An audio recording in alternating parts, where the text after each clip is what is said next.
મારા મત પ્રમાણે નરેન્દ્ર મોદી ઇઝ અ પિત્ત પ્રકૃતિ વ્યક્તિ. લેટ નાઇટ ખાવું નોટ એડવાઇઝેબલ. મારા માટે it is a big no. Personally હું એવું માનું છું કે રાતના સમયે કેરી ન ખવાય. ઉંમરલાયક વ્યક્તિઓને થોડી સાંધાની ને થોડાક દુખાવાની ફરિયાદો હોય ત્યારે કેરી ખવાય. જોઈન્ટ પેઇનના પ્રોબ્લેમ્સ છે, આર્થરાઇટિસ કે એ પ્રકારનો પ્રોબ્લેમ છે, તો કેરી સાચવીને ખાવી. દૂધની સાથે ખટાશ એ એક પ્રકારનો વિરુદ્ધ આહાર બની જાય. અપાચનનું શ્રેષ્ઠ ઉપચાર જે છે ને એ છે લંઘન, ધેટ ઇઝ યોર ઉપવાસ.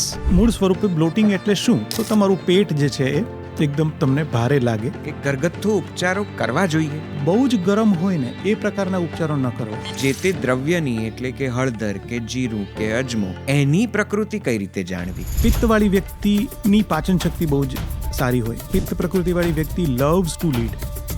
મારા મત પ્રમાણે નરેન્દ્ર મોદી ઇઝ અ પિત્ત પ્રકૃતિ વ્યક્તિ. તમે જ્યારે સંગીતકાર તરીકે કોકની સાથે એસોસિએટ થાવ છો તો તમે આ પ્રકૃતિ પરીક્ષણ કરો છો કે ભાઈ આની પ્રકૃતિ આ પ્રોજેક્ટને છેક સુધી પહોંચાડવાની નથી? બેક ઓફ ધ માઇન્ડ આવું ચાલ્યા કરે છે. એક વસ્તુ કહું ભાઈ કે મોટે ભાગના જે આર્ટિસ્ટ છે ને એમાં વાયુ પ્રકૃતિ હોય છે. તમારા માટે એવું કહી શકાય કે જેમાં હાથ નાખો છો એમાંથી સોનું બહાર કાઢીને તમે આપો છો. પોતાની પ્રકૃતિ કેવી રીતે ખબર પડે કે હું આ પ્રકૃતિનો છું? તમારી એક ઇન્હેરન્ટ કોર પ્રકૃતિ છે which is very difficult to change. એ નહીં ચેન્જ થાય. એ તમને તો વાયુ પ્રકૃતિવાળી જે વ્યક્તિ છે ને, અહીંયા બેઠો હોય તો એ પગ આમ કરતો હોય, હાથ થતો હોય, હાથ હલાવતો હોય, કંઈ પણ કરતો હોય. કેદાર કઈ પ્રકૃતિના છે? વધેલા વાયુને સ્કિન સાથે કોઈ સંબંધ ખરો? તમારી સ્કિનના કોમ્પ્લેક્શન માટે પણ તમારું પિત્ત જે છે એની એક્ટિવિટી જવાબદાર છે.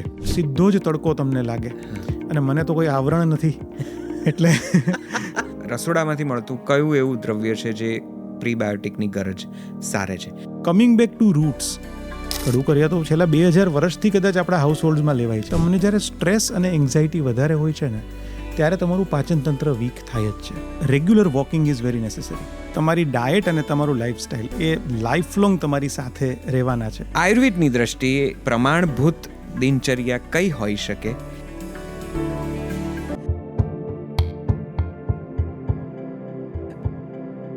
તમે કોઈ પણ રોગમાં ક્યારેય કોઈ ઘરગથ્થુ ઉપચાર કર્યા છે?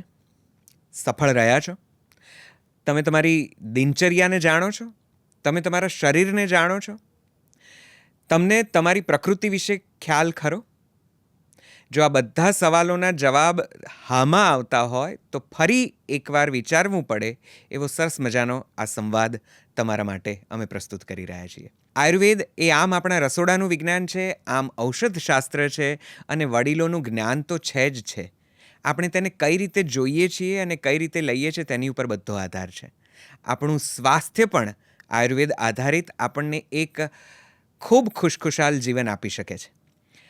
આજના સંવાદમાં આપણે વાત કરવા જઈ રહ્યા છીએ આયુર્વેદ અને તેના ઘરગથ્થુ ઉપચારો અને કેટલાક આપણા નજીકના આપણને ખૂબ કનડતા અને આપણી લાઈફસ્ટાઈલના કારણે પેદા થયેલા રોગો વિશે. અને તેના માટે અમે આમંત્રણ આપ્યું છે ડૉક્ટર કેદાર ઉપાધ્યાયને. કેદારભાઈની એક ઓળખાણ તો સંગીતકાર તરીકેની પણ છે. ગુજરાતી ફિલ્મોના સ્વરકાર તરીકે તેઓ કેદાર ભાર્ગવ આ જુગલ જોડી તરીકે પ્રખ્યાત છે. પણ આજે તેમની સાથે આયુર્વેદની ઘણી બધી વાતો કરવાના છીએ. કેમ? કારણ કે મૂળે તેઓ એક ખૂબ પ્રતિષ્ઠિત આયુર્વેદિક ચિકિત્સક છે. ચાલો વધારે સમય નથી લેવો, આપણે તરત જ મળીએ ડૉક્ટર કેદાર ઉપાધ્યાયને અને જાણીએ કે કયા ઘરગથ્થુ ઉપચારોથી આપણા કયા વિકારોનું શમન થઈ શકે, આપણી કઈ સમસ્યાઓનું આપણને સમાધાન મળી શકે. આપ સૌનું પણ દિલથી સ્વાગત છે અને મારી સાથે ખૂબ પ્રેમથી, ખૂબ દિલથી આવકારો ડૉક્ટર કેદાર ઉપાધ્યાય. નમસ્તે કેદારભાઈ, સ્વાગત છે આપનું. મને બહુ જ આનંદ એ વાતનો છે કે આજે હું આ એક એવા વ્યક્તિત્વને મળી રહ્યો છું કે જેની સાથે મારી ઉર્જા આજની ભાષામાં કહીએ તો ઘણી અલાઇન થાય છે. એટલે કલાકારીગીરીના ની દ્રષ્ટિએ જોઈએ તો ખરી જ, પણ એ સિવાય મને એ વાતનો આનંદ છે કે આજે હું મારા એક જ ક્ષેત્રના સાથીદાર સાથે વાત કરી રહ્યો છું, આયુર્વેદ. અને આમ આપ એટલા બધા પ્રતિભા સંપન્ન છો અને તમારા માટે એવું કહી શકાય કે જેમાં હાથ નાખો છો એમાંથી સોનું બહાર કાઢીને તમે આપો છો.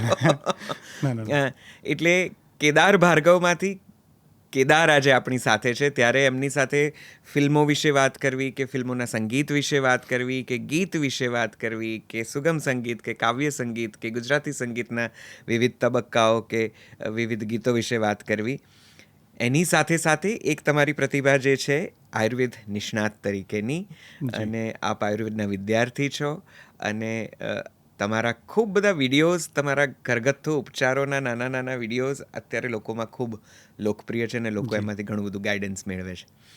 તો હું જરાક છૂટું પાડીને આજના આ સંવાદમાં માત્ર ને માત્ર આપણે તમારા આયુર્વેદ ના જે અનુભવો છે, તમારા આયુર્વિજ્ઞાનનું જે અધ્યયન છે તેના વિશે વાત કરીશું, અને તમારા એ ચિકિત્સકીય જ્ઞાનનો અમે લાભ મેળવવા ઈચ્છીએ છીએ. આપનું ખૂબ ખૂબ ખૂબ સ્વાગત છે ફરી એક વખત. Thank you for joining. Thank you નિશિતભાઈ. તો ડૉક્ટર કેદાર ઉપાધ્યાય સાથે અત્યારે હું વાત કરી રહ્યો છું, અને કદાચ આ પહેલો સવાલ, આમ તો આ આખા સંવાદમાં મારે તમને જે પૂછવાના છે, ઘણા બધા એવા ઘરગથ્થુ ટૂચકા ને ઘણા બધા ઉપાયો છે જે કદાચ સીધા તમને ડૉક્ટર સુધી નથી લઈ જતા, પણ તમને કદાચ ઘરમાંથી જ થોડી ઘણી સારવાર આપી શકે છે. પણ પહેલો સવાલ જે લગભગ દરેક વ્યક્તિને, હવે તો સામાન્ય માણસ જે હેલ્થના પર્સ્પેક્ટિવથી પોતાની લાઈફસ્ટાઈલને કે પોતાની જીવનની શૈલીને જોતા, વિચારતા, સમજતા, અનુભવતા થયા છે, એ અને જે ચિકિત્સા ક્ષેત્ર સાથે સંકળાયેલા છે એ વ્યવસાયિકો, એ પ્રોફેશનલ્સ, એ દરેકનું એવું માનવું છે કે ઘરગથ્થુ ઉપચારો ઘણી વખત રોગો મટાડવાની જગ્યાએ વધારી નાખે છે. કારણ કે ભલે ગમે તેટલું તમે પ્રિસિઝન સાથે એમને અમુક વસ્તુઓને અમુક પ્રમાણભાન સૂચવો, છતાં ઘરગથ્થુ ઉપચારો જોઈએ તેવું પરિણામ નથી આપી શકતા. તો મારો કદાચ આ પહેલો સવાલ કે ઘરગથ્થુ ઉપચારો કરવા જોઈએ અને કેટલા કરવા જોઈએ, અને ક્યારે આયુર્વેદ નિષ્ણાત કે કોઈ ડૉક્ટર પાસે જવું જોઈએ? બહુ જ ઇમ્પોર્ટન્ટ ક્વેશ્ચન. કદાચ તમે આ ન પૂછ્યો હોત ને તો હું આમ હરીફરીને તમારા આ વસ્તુ ઉપર આવવાનો હતો. જી. બે વસ્તુઓ છે નિશદ. એક છે કે જે તે દ્રવ્ય છે એની પ્રકૃતિ, જેમ કે જીરુંની એક પ્રકૃતિ છે, મરીની એક પ્રકૃતિ છે. બીજું છે વ્યક્તિની પ્રકૃતિ. સો આયુર્વેદ પ્રમાણે આમ તો લોકોને ખ્યાલ જ હશે, બટ સ્ટીલ બહુ જ શોર્ટલી કહું તો વાયુ, પિત્ત અને કફ, આપણા જે 3 દોષો છે એ વધતી ઓછી માત્રામાં આપણા શરીરમાં રહેલા હોય છે, અને જે ડોમિનન્ટ દોષ હોય એ આપણી પ્રકૃતિ છે એવું આપણે માનીએ. તો તમે જે વાત કરીને કે ઘરગથ્થુ ઉપચારો કરવા કે નહીં, કરી શકાય, બટ એના માટે તમારે આ બે વસ્તુને જાણવી બહુ જરૂરી છે. જે વસ્તુ, જે ઉપચાર તમે કરી રહ્યા છો એ દ્રવ્યની શું પ્રકૃતિ છે અને આપણા શરીરની શું પ્રકૃતિ છે. ફોર એક્ઝામ્પલ, તમને મારા જ ઉદાહરણથી સમજાવું કે દાખલા તરીકે મને પિત્તની પ્રકૃતિ છે, એ મને ખ્યાલ છે. મને એ ખ્યાલ છે કે ભાઈ હું જો વધારે સ્પાઇસી ખાઈશ કે જો હું બહુ વધારે પડતું તળેલો ખોરાક ખાઈશ તો મને કદાચ મારું શરીરનું પિત્ત વધી જશે, અને એને કારણે મને એસિડિટી કે પિત્તને લગતા બીજા ત્રીજા ઘણા બધા પ્રોબ્લેમ્સ થઈ શકે. હવે મને એ ખબર હોવી જોઈએ કે હું જે ઘરગથ્થુ ઉપચાર કરી રહ્યો છું એ ઔષધની પ્રકૃતિ શું છે. દાખલા તરીકે હળદર, મને સપોઝ કે ગળામાં ઇન્ફેક્શન થયું અને મને એવું કહ્યું મારા ઘરેથી કે ભાઈ આપણે તો ત્યાં હળદર ચાટી જાઓ અથવા તો હળદરવાળું દૂધ પી લો. બરાબર છે. હવે હળદર ટ્રાઇડ એન્ડ ટેસ્ટેડ એન્ટિસેપ્ટિક છે. It is proven, very well research. આયુર્વેદમાં પણ લખ્યું છે અને વર્લ્ડ લેવલે સારી યુનિવર્સિટીઝમાં એના ઉપર રિસર્ચ પણ થયેલું છે. So any antimicrobial, antibacterial, antiviral properties બાબતે આપણને કોઈ શંકા જ નથી. But at the same time Ayurveda પ્રમાણે હળદર ગરમ છે.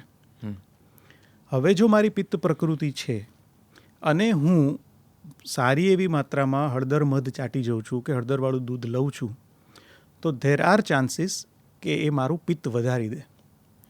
અને એને કારણે તમે જે કીધું કે ભાઈ ફાયદો થવાની જગ્યાએ ઉલમાંથી ચૂલમાં પડવાની જે વાત છે, એ કદાચ થઈ શકે કે મારું પિત્ત વધી જાય, તો એને કારણે મારા શરીરમાં ઇન્ફ્લામેશન વધી જાય, મારા શરીરની અંદર એસિડિટી, ગેસ્ટ્રાઇટિસ જેવા બીજા પ્રોબ્લેમ્સ પણ શરૂ થાય. સો પહેલી વસ્તુ, આપણે આપણા શરીરને જાણવું બહુ જ જરૂરી છે કે મને શું અનુકૂળ આવશે, મારું શરીર શું છે, મને વાયુ, પિત્ત કે કફ એમાંથી શું મારી પ્રકૃતિ છે. બહુ જ કોમ્પ્લેક્સ સબ્જેક્ટ છે, બટ એટલીસ્ટ અમુક લેવલે તો આપણને આઈડિયા આવી જ જાય. કે ભાઈ મારું શરીર જે છે એને શું અનુકૂળ છે ને શું અનુકૂળ નથી. અને પછી જેટલી પણ ઘરગથ્થુ વસ્તુઓ છે ને એની પ્રકૃતિ વિશે જાણવું જોઈએ કે ભાઈ આમાંની કઈ વસ્તુઓ ઠંડી છે, આમાંની કઈ વસ્તુઓ ગરમ છે, આમાંની કઈ વસ્તુઓ પચવામાં હળવી છે, કઈ ભારે છે, એને કેટલી ક્વોન્ટિટીમાં લઈએ તો એની સાઇડ ઇફેક્ટ્સ થવાના ચાન્સીસ બહુ જ ઓછા છે. આટલું નોલેજ હોવું બહુ જરૂરી છે. અહીંયા બે પ્રશ્નો થાય છે. તમે તમારી વાતનો છેડો સાધું તો એક પોતાની પ્રકૃતિ કેવી રીતે જરા એની ભાળ મેળવવી, એ કેવી રીતે ખબર પડે કે હું આ પ્રકૃતિનો છું? કારણ કે ઉંમર પ્રમાણે, ભૌગોલિક પરિસ્થિતિ પ્રમાણે, તમારા સમય અવસ્થા પ્રમાણે પણ તમારી પ્રકૃતિ બદલાતી હોય છે. તો આ એક, એમાં આનુવંશિક કેટલાક કારણો પણ એમાં મહત્વપૂર્ણ ભાગ ભજવતા હોય છે. તો પોતાની પ્રકૃતિ કઈ છે, કઈ રીતે જાણવું? જેમ કે હવે ઘણી બધી એવી વેબસાઇટ ને ઘણા બધા એવા ગૂગલ ફોર્મ્સ ને ઘણી બધી એવી એપ્લિકેશન્સ પણ છે કે જે તમને અમુક ટિક ચેક માર્ક કરીને એવું સમજાવે કે તમારી વાત પ્રકૃતિ છે કે પિત્ત પ્રકૃતિ છે. તો એ પણ આપ જણાવજો વચ્ચે કે એ ખરેખર કારગત છે, એ યોગ્ય છે કે નહીં. તો પ્રકૃતિ કઈ રીતે જાણવી? બીજું કે જે તે દ્રવ્યની, એટલે કે હળદર કે જીરું કે અજમો, એની પ્રકૃતિ કઈ રીતે જાણવી? આ પણ બહુ મહત્વનો પ્રશ્ન છે. કારણ કે હવે ઘરમાં, કારણ કે ન્યુક્લિયર કુટુંબો થઈ ગયા છે, તો ઘરમાં એ વડીલો પણ રહ્યા નથી કે ભાઈ એ કહી શકે કે બહુ અજમો ન લેવાય, અજમો ગરમ પડે, કે હળદર જરા ગરમ પડશે, કે સૂંઠ ગરમ કે ઠંડી, કે તકમરિયા ઠંડા કે ગરમ. આ બધું જે છે એ કહેનારા એક વડીલો પણ ઘરમાં નથી. ધારો કે હોય તો આજની પેઢીને સમજાતું નથી કે આ ઠંડુ એટલે શું, આ ગરમ એટલે શું, અને એટલે મારે શું કરવાનું, લેવાનું કે ન લેવાનું. પાછું એમને હર્બલ ને ઓર્ગેનિક ને એવું બધું તો પાછું કરવું છે. બરાબર છે. તો આ જરાક આ બહુ પ્રાણ પ્રશ્ન જેવી સ્થિતિ થઈ જાય છે કે પોતાની પ્રકૃતિ કેવી રીતે જાણવી અને દ્રવ્યની કેવી રીતે જાણવી. આપ શું સૂચવશો? યસ, પોતાની પ્રકૃતિ જાણવાના અમુક પેરામીટર્સ છે. જેમ તમે કહ્યું એમ કે ભાઈ ચેકલિસ્ટ હવે હોય છે, તમને ઇઝીલી મળી જાય છે, અમુક અંશે હેલ્પ કરી શકે.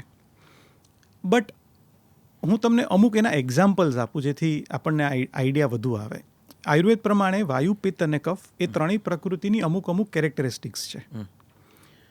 હવે અહીંયા એ પણ વસ્તુ છે કે ઇટ ઇઝ નોટ નેસેસરી કે કોઈ વ્યક્તિની પ્યોર વાયુ પ્રકૃતિ જ હોય. ડ્યુઅલ પ્રકૃતિ પણ હોય, જેને આપણે દ્વિપ્રકૃતિ કહીએ છીએ, કે ભાઈ વાત પિત્ત એવી પ્રકૃતિ પણ હોય જેમાં વાયુ અને પિત્ત બંનેના અમુક એટ્રીબ્યુશન્સ જોવા મળે વ્યક્તિમાં. સો એ પણ એક પોસિબિલિટી છે.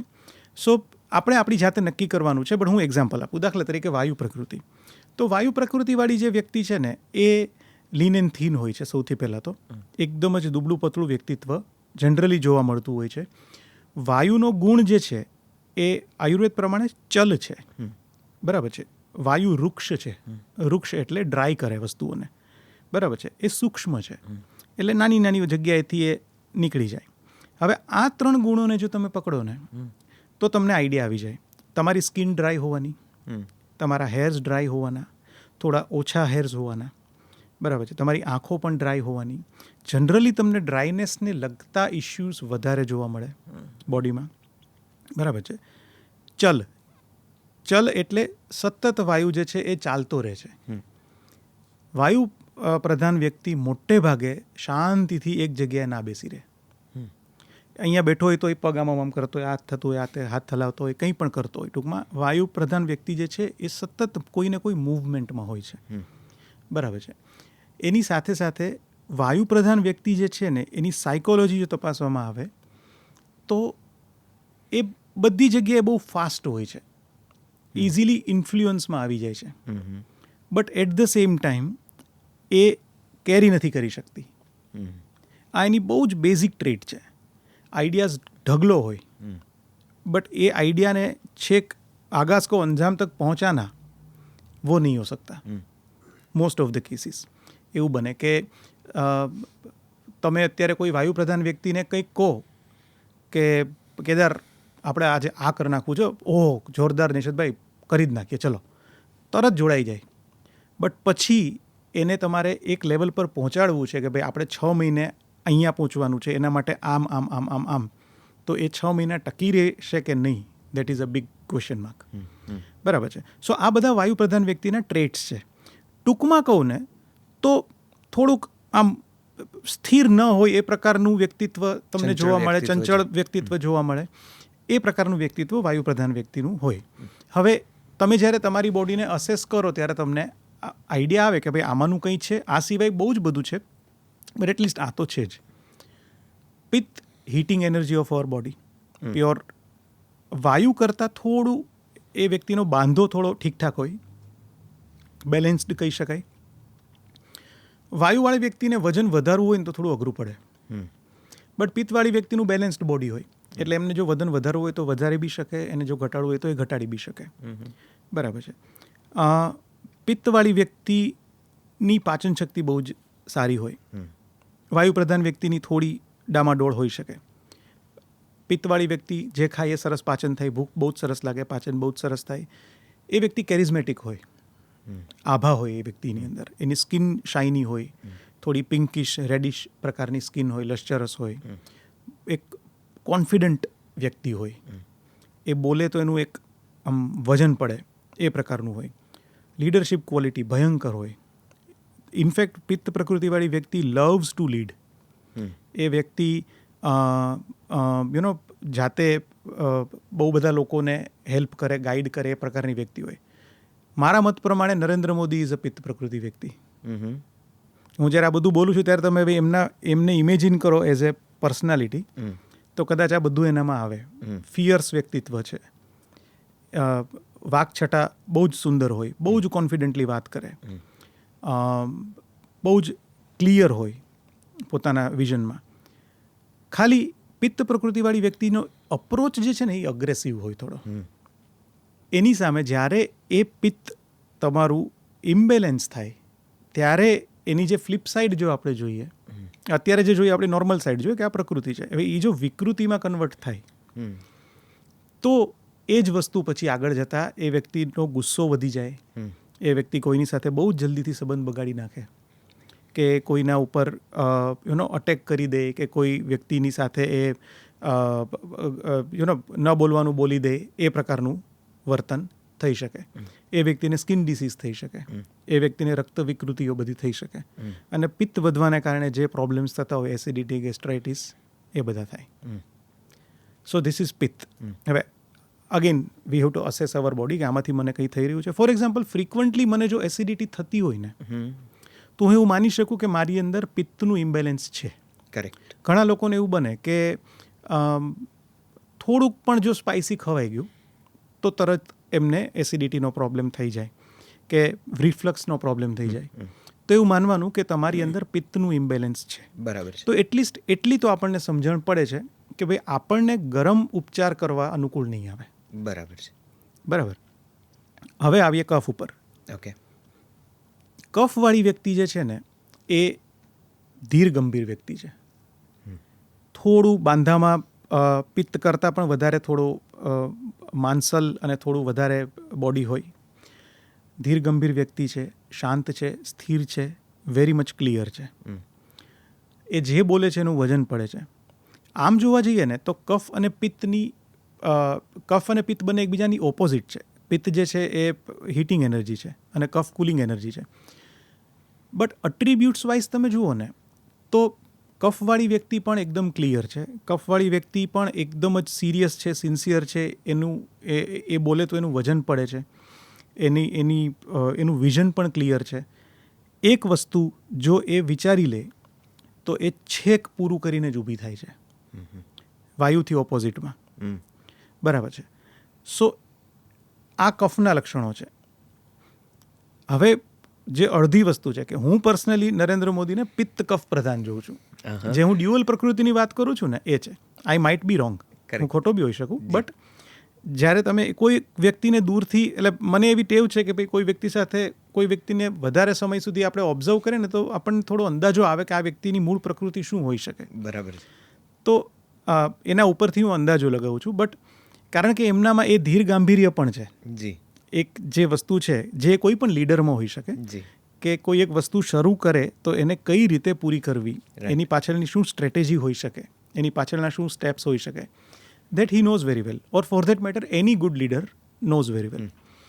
તો આ કફ પ્રકૃતિ છે. હવે કફ પ્રકૃતિની જ્યારે ફ્લિપ સાઇડ આપણે જોઈએ છીએ ત્યારે આ જ વ્યક્તિ આળસુ થઈ શકે કે ભાઈ ચલતા હે હોતા હે, કરીએ છીએ કામ શાંતિથી, આપણે બેઠા છીએ, નિરાત છે. એટલે એ વ્યક્તિ આળસુ થઈ શકે છે. એમને ઓબેસિટી, અલગ અલગ પ્રકારના બ્લોકેજના ઇશ્યુઝ, ડાયાબિટીસ, લાઇફસ્ટાઇલ રિલેટેડ બધા ઇશ્યુઝ એ બધા થઈ શકે છે. સો આ એની ફ્લિપ સાઇડ પણ છે. ઓકે. બરાબર છે. સો આ બહુ બેઝિકલી આખી વાત કરી. હવે કફવાળી વ્યક્તિનું હું ડે ટુ ડેની વાત કરું ને, કે ભાઈ દાખલા તરીકે હું કંઈક ઠંડુ ખાઈ લઉં છું, ફ્રીજમાં પડેલો આઈસ્ક્રીમ ખાઈ લઉં છું, 2-3 દિવસ સુધી, અત્યારે ઉનાળાની સિઝન શરૂ થઈ છે તો સપોઝ કે મેં આઈસ્ક્રીમ ખાઈ લીધો કે જ્યુસ પી લીધું કે એવું કંઈક ઠંડુ મેં પી લીધું, અને 2-3 દિવસમાં જ મને શરદી કે એવું કંઈ ટ્રિગર થયું, તો માની લેવાનું કે મારામાં કફનું ઇમ્બેલેન્સ છે એટ ધેટ ટાઈમ બિંગ. બરાબર છે. હવે આવું રિપીટેડલી જ્યારે થતું હોય છે, ઘણા બધા પેશન્ટ્સ આવે મારી પાસે કે સાહેબ મારે પ્રોબ્લેમ જ આ થાય છે કે હું જેવું ઠંડુ પાણી પીવું ને તરત શરદી થઈ એટલે મને તરત શરદી થઈ જાય, ચાહે શિયાળો હોય, ઉનાળો હોય, ચોમાસું હોય. સો ઇટ ઇઝ સજેસ્ટિવ કે આ વ્યક્તિની અંદર કફનું ઇમ્બેલેન્સ તો છે જ. તો હવે એવી વ્યક્તિને એટલું પણ એ ધ્યાનમાં રાખવું પડે કે ભાઈ હું જે પણ ઠંડા ઉપચારો કરું છું એમાં મારે સાવચેતી રાખવાની છે. દાખલા તરીકે તકમરિયા ઠંડા છે, બરાબર છે, કે પછી જીરું છે, કે પછી કાળી દ્રાક્ષ છે, કે વરિયાળી છે, આ બધા ઠંડા ઉપચારો છે. તો એટલીસ્ટ જે વ્યક્તિનું કફનું ઇમ્બેલેન્સ વધારે છે, કફની ટેન્ડન્સી જેની વધારે છે, એને થોડું એ સાચવીને કરવું જોઈએ. ઓકે. હવે આ દ્રવ્યોની પણ એક વાત હતી કે દ્રવ્યોની પ્રકૃતિ કેવી રીતે, જનરલી એનો કોઈ આઈડિયા છે? કોઈ પુસ્તક રિફર કરવું, હવે ગૂગલ એઆઈને પૂછવું, કે કોઈ વડીલને પૂછવું? આમ દ્રવ્યોની બાબતમાં એવું છે કે તમને બહુ જ સારી ઇન્ફોર્મેશન હવે ઓનલાઈન મળી જાય છે.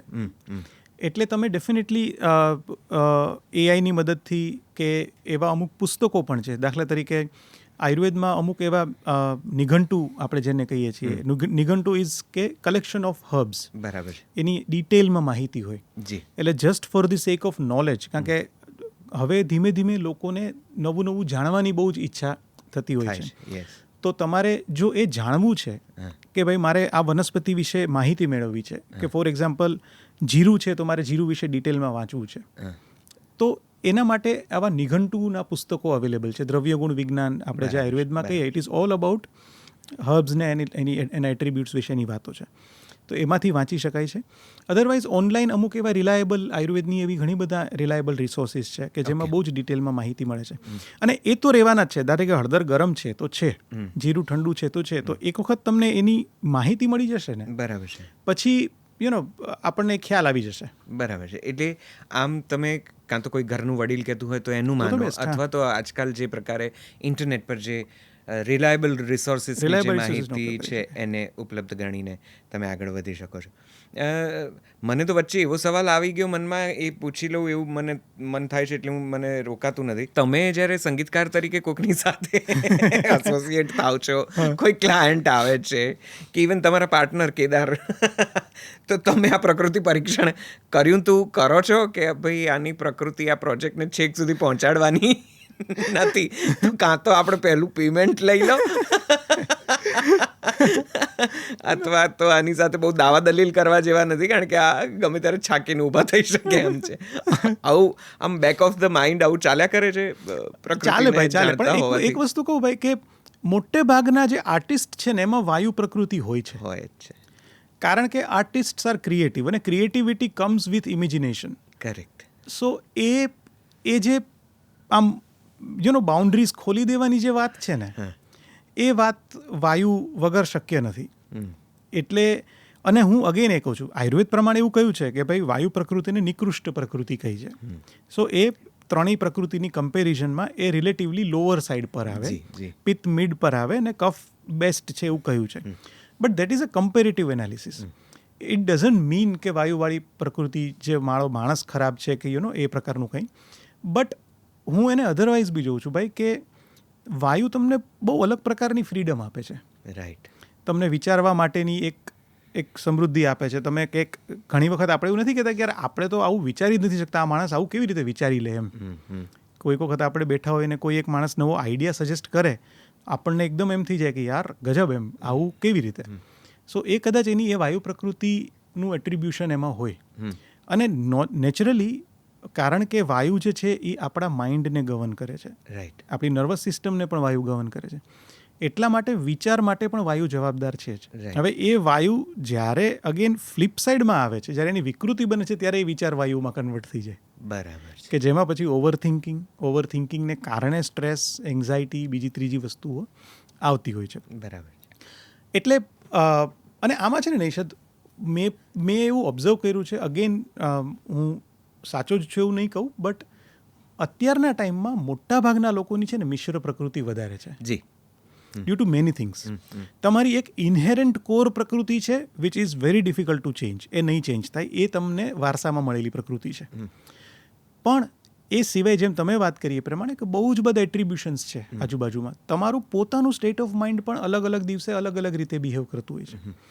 સો એને કારણે થઈને તમારી અંદર અમુક પ્રકારની જે મિશ્ર પ્રકૃતિ ડેવલપ થાય ને, એ પણ ક્યાંક ને ક્યાંક બહાર આવતી હોય. એટલે કેમ પહેલાંના ટાઈમમાં શું કામ જે આપણે જૂના નાડી વૈદો હતા, તો એ સવારના પોરમાં વહેલા જ નાડી પરીક્ષા કરવાનો આગ્રહ રાખતા. બરાબર છે. તો એનું પાછળનું રીઝન એ હતું કે બને એટલું પ્યોરિસ્ટ ફોર્મમાં એ નાડીનું પરીક્ષણ થાય, એ નાડી ઉપર બીજી કોઈ વસ્તુનું ઇન્ફ્લુઅન્સ ન હોય. હવે જો ડેઇલી તમે જે કંઈ પણ કામ કરી રહ્યા છો, કે જે લોકોને મળી રહ્યા છો, કે જે ખાઈ રહ્યા છો, એનું પણ તમારી નાડી ઉપર ને એને કારણે તમારી પ્રકૃતિ ઉપર થોડું ઘણું બીજું ઇન્ફ્લુઅન્સ થતું હોય, તો નેચરલી અત્યારની વ્યક્તિ મિશ્ર પ્રકૃતિવાળી વધારે છે એવું ગણાય. તો ઉંમર પ્રમાણે પણ એમાં મિશ્ર પ્રકૃતિ બદલાવાની ને, કારણ કે બાળક હોય, જુવાન થાય કે ઘરડો થાય માણસ, ત્યારે કદાચ એનામાં જે બાકીના દોષોનું જે પ્રાધાન્ય હોય અથવા તો જે વધઘટ થાય, સામાન્ય જીવનશૈલી પ્રમાણે પણ જોઈએ તો બાળક જરાક હજી વધારે શુદ્ધ, નિતાંત, થોડીક આરામથી નિરાંતમાં જીવતું હોય. જુવાનીમાં તમારી પાસે ઘણા બધા જવાબદારીઓ ને અપેક્ષાઓ ને દોડધામ હોય, અને કદાચ એના લીધે ઉર્જા પણ વધારે હોય, વિચ લીડ્સ ટુ પિત્ત ઓલ્સો. અને પછી આરામથી જ્યારે તમે ઠરીધામ થાવ ત્યારે તમારી એકદમ ધીર ગંભીર અવસ્થામાં કદાચ કફ પ્રકૃતિ વધે. તો ઉંમર પ્રમાણે પણ આ મિશ્ર પ્રકૃતિ થવાની, એટલે શરૂઆતમાં કદાચ વાત પિત્ત હોય, પછી પિત્ત કફ થાય, કે પછી કફ વાત થાય, આવું બધું થાય. ડેફિનેટલી. આયુર્વેદમાં એક કહેલું છે, અષ્ટાંગ હૃદયનું જે શ્લોક છે, કે વાયુ, પિત્ત અને કફને અનુલક્ષીને છે, વયો અહો રાત્રિ ભુક્તા નામ તે અંત મધ્યાદિકા ક્રમાંક. વય, દિવસ, રાત અને ભોજન, એને પ્રમાણે અંત, મધ્ય અને શરૂઆત, એ રીતે તમારા દોષો ગોઠવાયેલા છે. થોડું ડીકોડ કરું. બાળપણમાં તમારો કફ નેચરલી જ વધારે હોય, અને એટલા માટે જ બાળકોને કફને લગતા પ્રોબ્લેમ્સ વધારે જોવા મળતા હોય છે. યુવાનીમાં તમારું પિત્ત નેચરલી જ વધારે હોય. હવે જે આપણે એટ્રીબ્યુટ્સની વાત કરી હતી, એને જ્યારે આપણે લઈ આવીએ ત્યારે આપણને ખ્યાલ આવે, યુવાનીમાં જોમ વધારે હોય, યુવાનીમાં આપણે થોડા ફિયર્સ હોઈએ, થોડા વધારે એગ્રેસિવ પણ હોઈએ.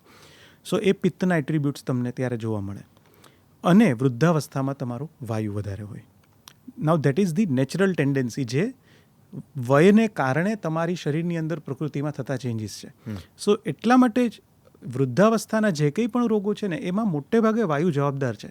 ચાહે તમે પાર્કિન્સનિઝમ ગણી લો, ડિમેન્શિયા ગણી લો, અલ્ઝાઇમર્સ ગણી લો, કંઈ પણ ગણી લો, એ બધા પાછળ વાયુ જવાબદાર છે આયુર્વેદ માટે. રાઈટ. તો તમારી મૂળ પ્રકૃતિ તો જે છે એ છે, વ્યક્તિત્વ તમારું જે ડિફાઇન કરે છે એ પ્રકૃતિ તો છે જ. એની સાથે સાથે આવી રીતે સ્ટેજ વાઇઝ જે તમે આગળ વધી રહ્યા છો તમારી એજને લઈને કે કાળને લઈને, એ પ્રમાણે પણ તમારી પ્રકૃતિમાં બદલાવ આવી શકે. ઓકે, તો પ્રકૃતિનો છેલ્લો સવાલ, આ બહુ જ મહત્વનો છે, મને સૌથી લાગે છે. કેદાર કઈ પ્રકૃતિના છે અને ભાર્ગવ કઈ પ્રકૃતિના છે? મારી પ્રકૃતિ છે ને, હું જ્યાં સુધી ઓળખી શક્યો છું ને ત્યાં સુધી મારી કફવાત પ્રધાન પ્રકૃતિ છે. ભાર્ગવ પિત્ત તો હશે જ. ભાર્ગવ વાત પિત્ત પ્રધાન છે. ભાર્ગવ વાત પિત્ત પ્રધાન છે અને હું કફવાત પ્રધાન છું. એટલે કદાચ સરસ કોમ્બિનેશન પણ બની શકે. હા, અમારી પર્સનાલિટી વાઇઝ પણ ખાસો અમારા બંનેમાં એ રીતે અંતર છે. રાઈટ, લાઈક વિચારવાથી માંડીને અપ્રોચથી માંડીને ઘણા બધા. અને એ કદાચ અમને અમારા કામમાં બહુ હેલ્પ થાય છે, કારણ કે અમે એકબીજાને બહુ પૂરક થઈ શકીએ એને કારણે. આ સંવાદમાં ઘણી બધી એવી જગ્યાઓ છે જ્યાં હું થોડોક આ બાજુ જતો રહીશ ને થોડોક આ બાજુ જતો રહીશ, કારણ કે ડૉક્ટર કેદાર ઉપાધ્યાય અને કેદાર ભાર્ગવ, આ બંનેમાં જે કેદાર આ લઘુત્તમ સામાન્ય અવયવની જેમ છે, એમની પ્રતિભાની એટલા બધા પહેલું છે કે ક્યાંકથી એકબીજાને સ્પર્શે જ, અને હું કદાચ એને વારંવાર આમ પેલો સરકી જાઉં તો માફ કરશો.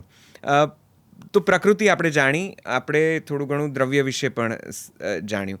હવે જે ઋતુમાં આપણે આ સંવાદ કરી રહ્યા છીએ ત્યારે આ વાત મારે જરાક વધારે આ પ્રકૃતિના અંગુલી નિર્દેશથી થોડી વધારે પૂછવા લાયક બને છે. અત્યારે એ સમય છે કે માવઠું ને ચોમાસું ગમે ત્યારે આપણે ત્યાં દસ્તક આપે છે અને ગમે ત્યારે વાદળ ઘેરાઈ જાય છે. અચાનક ટેમ્પરેચર 30ની નીચે જતું રહે કે 30-35 રહે ને પછી અચાનક 45 સુધીનું આખું રેડ એલર્ટ આવી જાય. ઋતુ પણ બદલાય છે. માર્ચમાં જેવી ન પડવી જોઈએ એવી ગરમી પડી ચૂકી છે. આપણે આ રેકોર્ડ કરી રહ્યા છીએ ત્યારે પણ પારો લગભગ 41-42ની આસપાસનો વર્તારો છે. આ સ્થિતિમાં મોટાભાગનાને આ પ્રશ્ન થાય છે કે એક બાજુ શરદી થાય, બીજી બાજુ ગરમી લાગે. એટલે જેવી સિઝન બદલાય એટલે છીકાછીક ચાલુ થઈ જશે. શરદી ઉધરસ પણ થવા માંડે. ઉધરસ કદાચ કોઈકને થાય પણ શરદી તો લગભગ થાય છે. અને ઉનાળાના ગરમ વાતાવરણના કારણે પાછી સહેવાય નહીં. એટલે આ બહુ અસહ્ય સ્થિતિ બને છે અને મોટે ભાગે ઋતુ સંધિમાં આવું થતું હોય છે. એમને તમે શું સજેસ્ટ કરશો? આ ઋતુ અને વાતાવરણ પ્રમાણે તમે શું કહેવા માગશો અને એમને કોઈ ઘરગથ્થુ ટૂચકો કે કોઈ ઉપાય બતાવવા માગશો? ચોક્કસ. ઋતુસંધિ એ આયુર્વેદમાં ઋતુસંધિ વિશે એવું કહેવાયું જ છે કે એ ડિસીઝ પ્રોન હોય છે, જેમાં તમારે સાચવવું જ પડે. અને આયુર્વેદમાં આખું ડિટેલમાં વર્ણન છે. જેવી રીતે દિનચર્યાનું વર્ણન છે એવી રીતે ઋતુચર્યાનું પણ વર્ણન છે. બટ તમે જે કીધું ને બહુ સાચું છે કે હવેના ટાઈમમાં ઋતુઓમાં આપણે આવા બહુ ફેરફારો જોઈએ છીએ કે ઉનાળો એ પ્યોર ઉનાળો નથી. એમાં વચ્ચે વચ્ચે તમને માવઠું આવી જતું હોય છે, એવું બધું થાય છે. સો એની અંદર છે ને તમારે બે વસ્તુની કાળજી અહીંયા રાખવાની છે કે એક તો તમારી મૂળ ઋતુ જે છે એનો પ્રભાવ તો છે જ. એટલે આ ઉનાળાની ગરમી શરૂ થઈ જે કદાચ જુલાઈ મહિના સુધી ચાલે, એની વચ્ચે વચ્ચે માવઠું આવશે. બાકી આગળ પાછળ જે છે એ તો પ્રોપર ગરમ રહેવાની જ છે. તો ઉનાળા દરમિયાન તમારે જે દિનચર્યા કે ઋતુચર્યા તમારે જે અનુસરવાની છે, યુઝ્યુઅલી ઉનાળા દરમિયાન જે ગ્રીષ્મ ઋતુ જે છે એની અંદર આપણા વાયુ અને આપણું પિત્ત એ બંને થોડા વધતા હોય. અને કફ જે છે એ નેચરલી ઋતુ પ્રભાવ એવો છે અને નેચરલી ઉનાળામાં આપણને બહુ વધારે શરદીના કે એવા પ્રોબ્લેમ્સ જોવા ન મળે જો પ્રોપર ગરમી પડતી હોય તો. તો એવા ટાઈમે તમારે તમારા વાયુ અને પિત્તને કંટ્રોલમાં રાખે એ પ્રકારનો આહાર વિહાર તમારે અનુસરવાનો છે. દાખલા તરીકે તમારે હાઇડ્રેટેડ રહેવાનું છે. તમારે બહુ વધારે ઓવર ઇટિંગ નથી કરવાનું. તમારે અત્યારે ફ્રૂટ્સ પણ એવા આવે છે કે જેમાં વોટર કન્ટેન્ટ વધારે છે. દાખલા તરીકે તરબૂચ છે કે ટેટી છે કે દ્રાક્ષ છે કે સંતરા છે. સો આ બધું તમે લઈ શકો.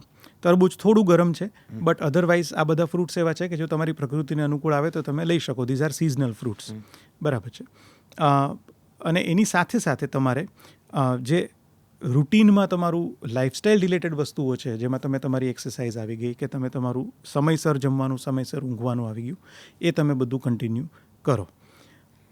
હવે એ દરમિયાનમાં જ્યારે આવું કંઈક થાય કે જેમાં ઋતુસંધિ જેવું આપણને એક્સપિરિયન્સ થાય, ત્યારે જો શરદી થાય છે તો તમારે એવા ઉપચાર કરવા પડે કે જે બહુ ઠંડા પણ નથી પણ બહુ ગરમ પણ નથી. સો ફોર એક્ઝામ્પલ હું તમને એ વસ્તુ કહું કે તમે ઉનાળા દરમિયાન દાખલા તરીકે તમને સિઝનલ શરદી થઈ તો તમે અરડુસીનો ઉપયોગ કરી શકો. ઓકે. કારણ કે અરડુસી એ એટલું ગરમ ઔષધ નથી. બરાબર.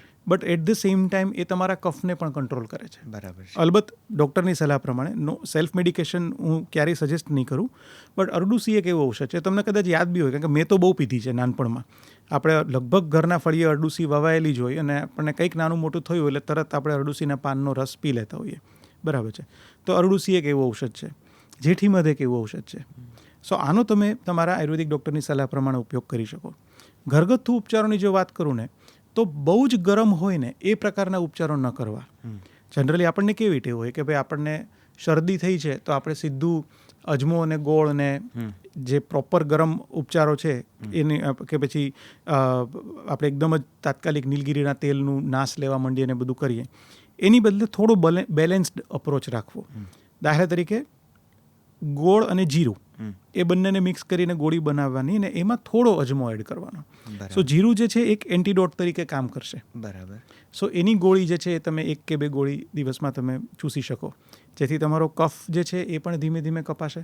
અજમો જે છે એ નેચરલ એન્ટી એલર્જીક છે, Right. નેચરલ એન્ટી હિસ્ટેમેનિક છે. એટલે તમને જો કદાચ એલર્જીક સેન્સિટિવિટીને કારણે પણ શરદી કે એ પ્રકારનો પ્રોબ્લેમ થયો હશે તો એમાં પણ તમને હેલ્પ કરશે. એક આની સાથે એક બીજો બહુ મહત્વનો પ્રશ્ન એ થઈ જતો હોય છે કે ખાસ કરીને જુવાનિયાઓને કે તીખું તળેલું ખાવા જોઈએ. બહાર ખાવાની જ હવે તો લાઈફસ્ટાઈલ વધી ગઈ છે, એટલે તમારા અનસર્ટેન ડે સ્કેડ્યુલ્સ અને વર્કલોડ વચ્ચે તમે બેલેન્સ કરતા હો કે કેટલું ઘરનું ને કેટલું બહારનું, અને મોટે ભાગે તમારા મોડી રાતના કદાચ અવર જવર હોય એટલે તમારે ક્યાંક ને ક્યાંક બહાર ખાવાનું આવે. એટલે એક બાજુ એસિડિટી થાય અને બીજી બાજુ રાતની શરદી થઈ ગઈ હોય. હવે આ બહુ કમબખ્તીવાળી સ્થિતિ છે કે જો કંઈક તીખું ખાઈ લઈએ, કંઈક એવું તળેલું ખાઈ લઈએ તો અહીંયા છાતીથી લઈને છેક પેટ સુધી બધું બળે છે. અને જો કોઈક ઉપાય બીજો કરીએ તો શરદી વધી જાય છે. જો ઠંડકનો ઉપાય કરીએ તો શરદી વધે છે, શરદીનો ઉપાય કરીએ તો એસિડિટી વધે છે. આ સ્થિતિમાં શું કરવું? આ સ્થિતિમાં પહેલાં તો કારણને જ નાબૂદ કરવાનો પ્રયત્ન કરવો. એટલે ઓલવેઝ તમારી ડાયટ અને તમારું લાઈફસ્ટાઈલ એ લાઈફ લોંગ તમારી સાથે રહેવાના છે અને એ જ પરિસ્થિતિને બનાવશે અને બગાડશે. સો પોસિબલી અગેન તમારા શરીરને ઓળખીને સૌથી પહેલાં તો એવો ખોરાક કે જે તમને અનુકૂળ નથી એને બને એટલો ઓછો જ કરી દેવો. અને આપણું શરીર આપણને બહુ ઇઝીલી ખ્યાલ આવી જાય છે કે ભાઈ મને આ નથી અનુકૂળ. દાખલા તરીકે મારા કેસમાં હું કહું તો મને એ ખ્યાલ છે કે હું લેટ નાઇટ ડિનર મારા માટે નથી અનુકૂળ. Okay. So I make it a point કે ભાઈ હું જમું અને ઊંઘું એની વચ્ચે એટલીસ્ટ 3-1 કલાકનું અંતર હોય. બરાબર છે. વન્સ ઇન અ વાઇલ બરાબર છે, ચલો કે ભાઈ કોઈ એવી અનએવોઇડેબલ સર્કમસ્ટન્સીસ છે તો અલગ વસ્તુ છે. બટ દેટ આઈ નો, મારું બોડી મને ખ્યાલ છે એ વસ્તુ. સો સિમિલરલી જ્યારે પણ કોઈને એ વસ્તુનો ખ્યાલ આવે તો એને તરત બને ત્યાં સુધી એને નલિફાઈ કરવાની ટ્રાય કરવી કે ભાઈ નથી અનુકૂળ આપણને ગરમ મસાલાવાળું તીખો તળેલો ખોરાક, તો શું કામ આ લેવાની વાત છે, રાઈટ? તેમ છતાં જો લેવાઈ ગયું છે તો એની અંદર છે ને તમારે એવું કરવું પડે કે તમને જો એસિડિટી થઈ છે તો જે ઘરગથ્થુ ઉપચારો છે એની અંદર અમુક એવા ઠંડા દ્રવ્યો આપણી પાસે છે, જેમ કે ધાણા છે, જીરું છે, વરિયાળી છે, ખડી સાકર છે, કાળી દ્રાક્ષ છે, તકમરિયા છે, પણ તકમરિયા ખૂબ ઠંડા છે. પણ આ જે ઔષધો છે એ એવા છે કે જે રિલેટિવલી ઠંડા છે, જે તમારી એસિડિટીને ક્યોર કરવામાં હેલ્પ કરશે. તમને ગેસ્ટ્રાઇટિસ થયો હશે તો એ તમને એમાં તમને રિલીફ આપશે. તો તમે એવું કંઈક કરી શકો કે ભાઈ તમને ખાવાને કારણે તમને જો એસિડિટી થઈ છે તો તમે ધાણા જીરું મિક્સ કરી દો, એમાં થોડી વરિયાળી એડ કરો, થોડો ગોળ એડ કરો અને સરસ એનું શરબત બનાવી લો. અને એક એ બધા કોમ્બિનેશનને એક માટલાના પાણીનો ગ્લાસ ભરી એમાં નાખીને પછી એ તમે કોમ્બિનેશન પી લો. So that will help a lot. બરાબર છે. અને મોટે ભાગે એવું બનશે કે એને કારણે તમારો કફ બહુ વધશે નહીં. એટલે તમે જે રાત્રે શરદી થઈ જવાવાળી જે વાત કીધી ને એ મોટે ભાગે એગ્રાવેટ નહીં થાય, કારણ કે આ જે છે ને એ થોડો બેલેન્સ્ડ પ્રકારનો એપ્રોચ છે. જો થાય તો શું કરવાનું છે, તો પછી તમે આ જે બધા દ્રવ્યો છે એની માત્રા તમે થોડી ઓછી કરો. અને પછી જે આપણે અગાઉ શરદી માટેની વાત કરી કે ભાઈ તમે થોડો અજમો કે થોડું આદું કે થોડી સૂંઠ એનો ઉપયોગ જ્યારે તમને શરદી થાય છે ત્યારે તમે તમારા શરીરને અનુકૂળ આવે એવી રીતે તમે કરી શકો. દાખલા તરીકે સૂંઠ અને ગોળની તમે ગોળી બનાવી લો, કે તમે થોડો આદુનો રસ છે એની અંદર તમે થોડું જીરું એડ કરી અને પછી એ તમે થોડો લઈ લો, લીંબુ સાથે લઈ લો. So that will help in your allergic issues અથવા તો તમને જે કોલ્ડ શરદીનો જે પ્રોબ્લેમ છે એમાં હેલ્પ થશે. આ બધા ઉપાયો કેટલો સમય સુધી કરવા જોઈએ? કારણ કે આમાં કેવું હોય છે કે ડૉક્ટરે કીધું ને રીલ કદાચ આપણે આની કાપીને નાખીશું એટલે સેવ થઈ જશે, થોડાક લોકોને શેર પણ થઈ જશે, પણ જો કરવાનું આવશે તો મોત આવશે. અને કદાચ થાય તો 1 દિવસ 2 દિવસ તો થઈ ગયા ને પછી કશો ફેર પડતો નથી, મારે તો કંઈ કરવું નથી એમ કરીને પાછું મૂકી દેતા હોય છે. તો આ દવાઓ વિશે તો સ્વાભાવિક છે કે એક પ્રકારનો આપણને અંદાજો હોય કે ભાઈ 2 મહિના લેવી પડશે, 3 મહિના લેવી પડશે. ખાસ કરીને આયુર્વેદમાં થોડો લાંબા સમય સુધી લેવાનો મહિમા છે. પણ ઘરગથ્થુ ઉપાયો કેટલા કરવા, કેટલા દિવસ સુધી કરવા, ક્યાં સુધી કરવા? ઘરગથ્થુ ઉપાય આમ લાંબો સમય કરી શકાય, બટ એના માટે છે ને તમારે એક પ્રોપર ગાઈડન્સ હોવું જરૂરી છે. કારણ કે આપણી અગાઉ વાત થઈ એમ dose is very important. Right. તમારે કેટલી માત્રામાં એ લેવું ને દેટ ઇઝ વેરી ઇમ્પોર્ટન્ટ. એટલે ફોર એક્ઝામ્પલ એલર્જીના પેશન્ટ્સ આવે મારી પાસે જેને એલર્જીક રાઇનાઇટિસ કે એવો બધો પ્રોબ્લેમ હોય, સો એની અંદર હું એ લોકોને અજમા અને ગોળની ગોળી ખાવાની સલાહ આપતો હોઉં છું, કારણ કે એ એન્ટી એલર્જીક છે. એ વ્યક્તિનું હું પ્રકૃતિ પરીક્ષણ કરું ને મને એમ લાગે કે આ વ્યક્તિને અજમો અનુકૂળ આવશે તો હું એને આપું છું. અને એવું પણ બને છે કે એ વ્યક્તિ 2 મહિના સુધી 3 મહિના સુધી અજમા અને ગોળની ગોળી લે છે અને એને કારણે એની એલર્જીના સિમ્ટમ્સમાં ખાસ્સો ફરક પડી જાય છે. બરાબર છે. બટ એ અંડર ઓબ્ઝર્વેશન થાય એ બહુ જરૂરી છે. સો ટાઈમ બિંગ માટે તમારો ઘરગથ્થુ ઉપચાર તમને કામ આપશે જ. જેમ આપણી વાત થઈ કે ભાઈ મને આજે એસિડિટી થઈ છે તો મારી ઘરે એવું શું પડ્યું છે કે જેથી મને ઇમિડિયેટલી રિલીફ થાય. મારે સપોઝ કોઈ એલોપેથિક બાજુ નથી જવું તો હું ઇમિડિયેટલી આ બધું ધાણા જીરું વરિયાળી કાળી દ્રાક્ષનું મિક્સચર કરીને હું એ પી લઈશ ને મને ડેફિનેટલી એનાથી રિલીફ થશે. બટ સપોઝ કે મને ક્રોનિક એસિડિટીનો પ્રોબ્લેમ છે તો ઇટ ઇઝ ઓલવેઝ બેટર કે હું એક આયુર્વેદિક ડૉક્ટર પાસે જઉં અને એક પ્રોપર ગાઈડન્સ લઉં કે જેની અંદર કદાચ ઔષધો પણ આવશે, જેની અંદર કદાચ બીજી કોઈ થેરાપ્યુટિક પ્રોસિજર પણ આવશે અને સાથે સાથે એમાં ઘરગથ્થુ ઉપચારો પણ આવશે. બટ એ એક પ્રોપર ગાઈડન્સ થ્રુ થાય.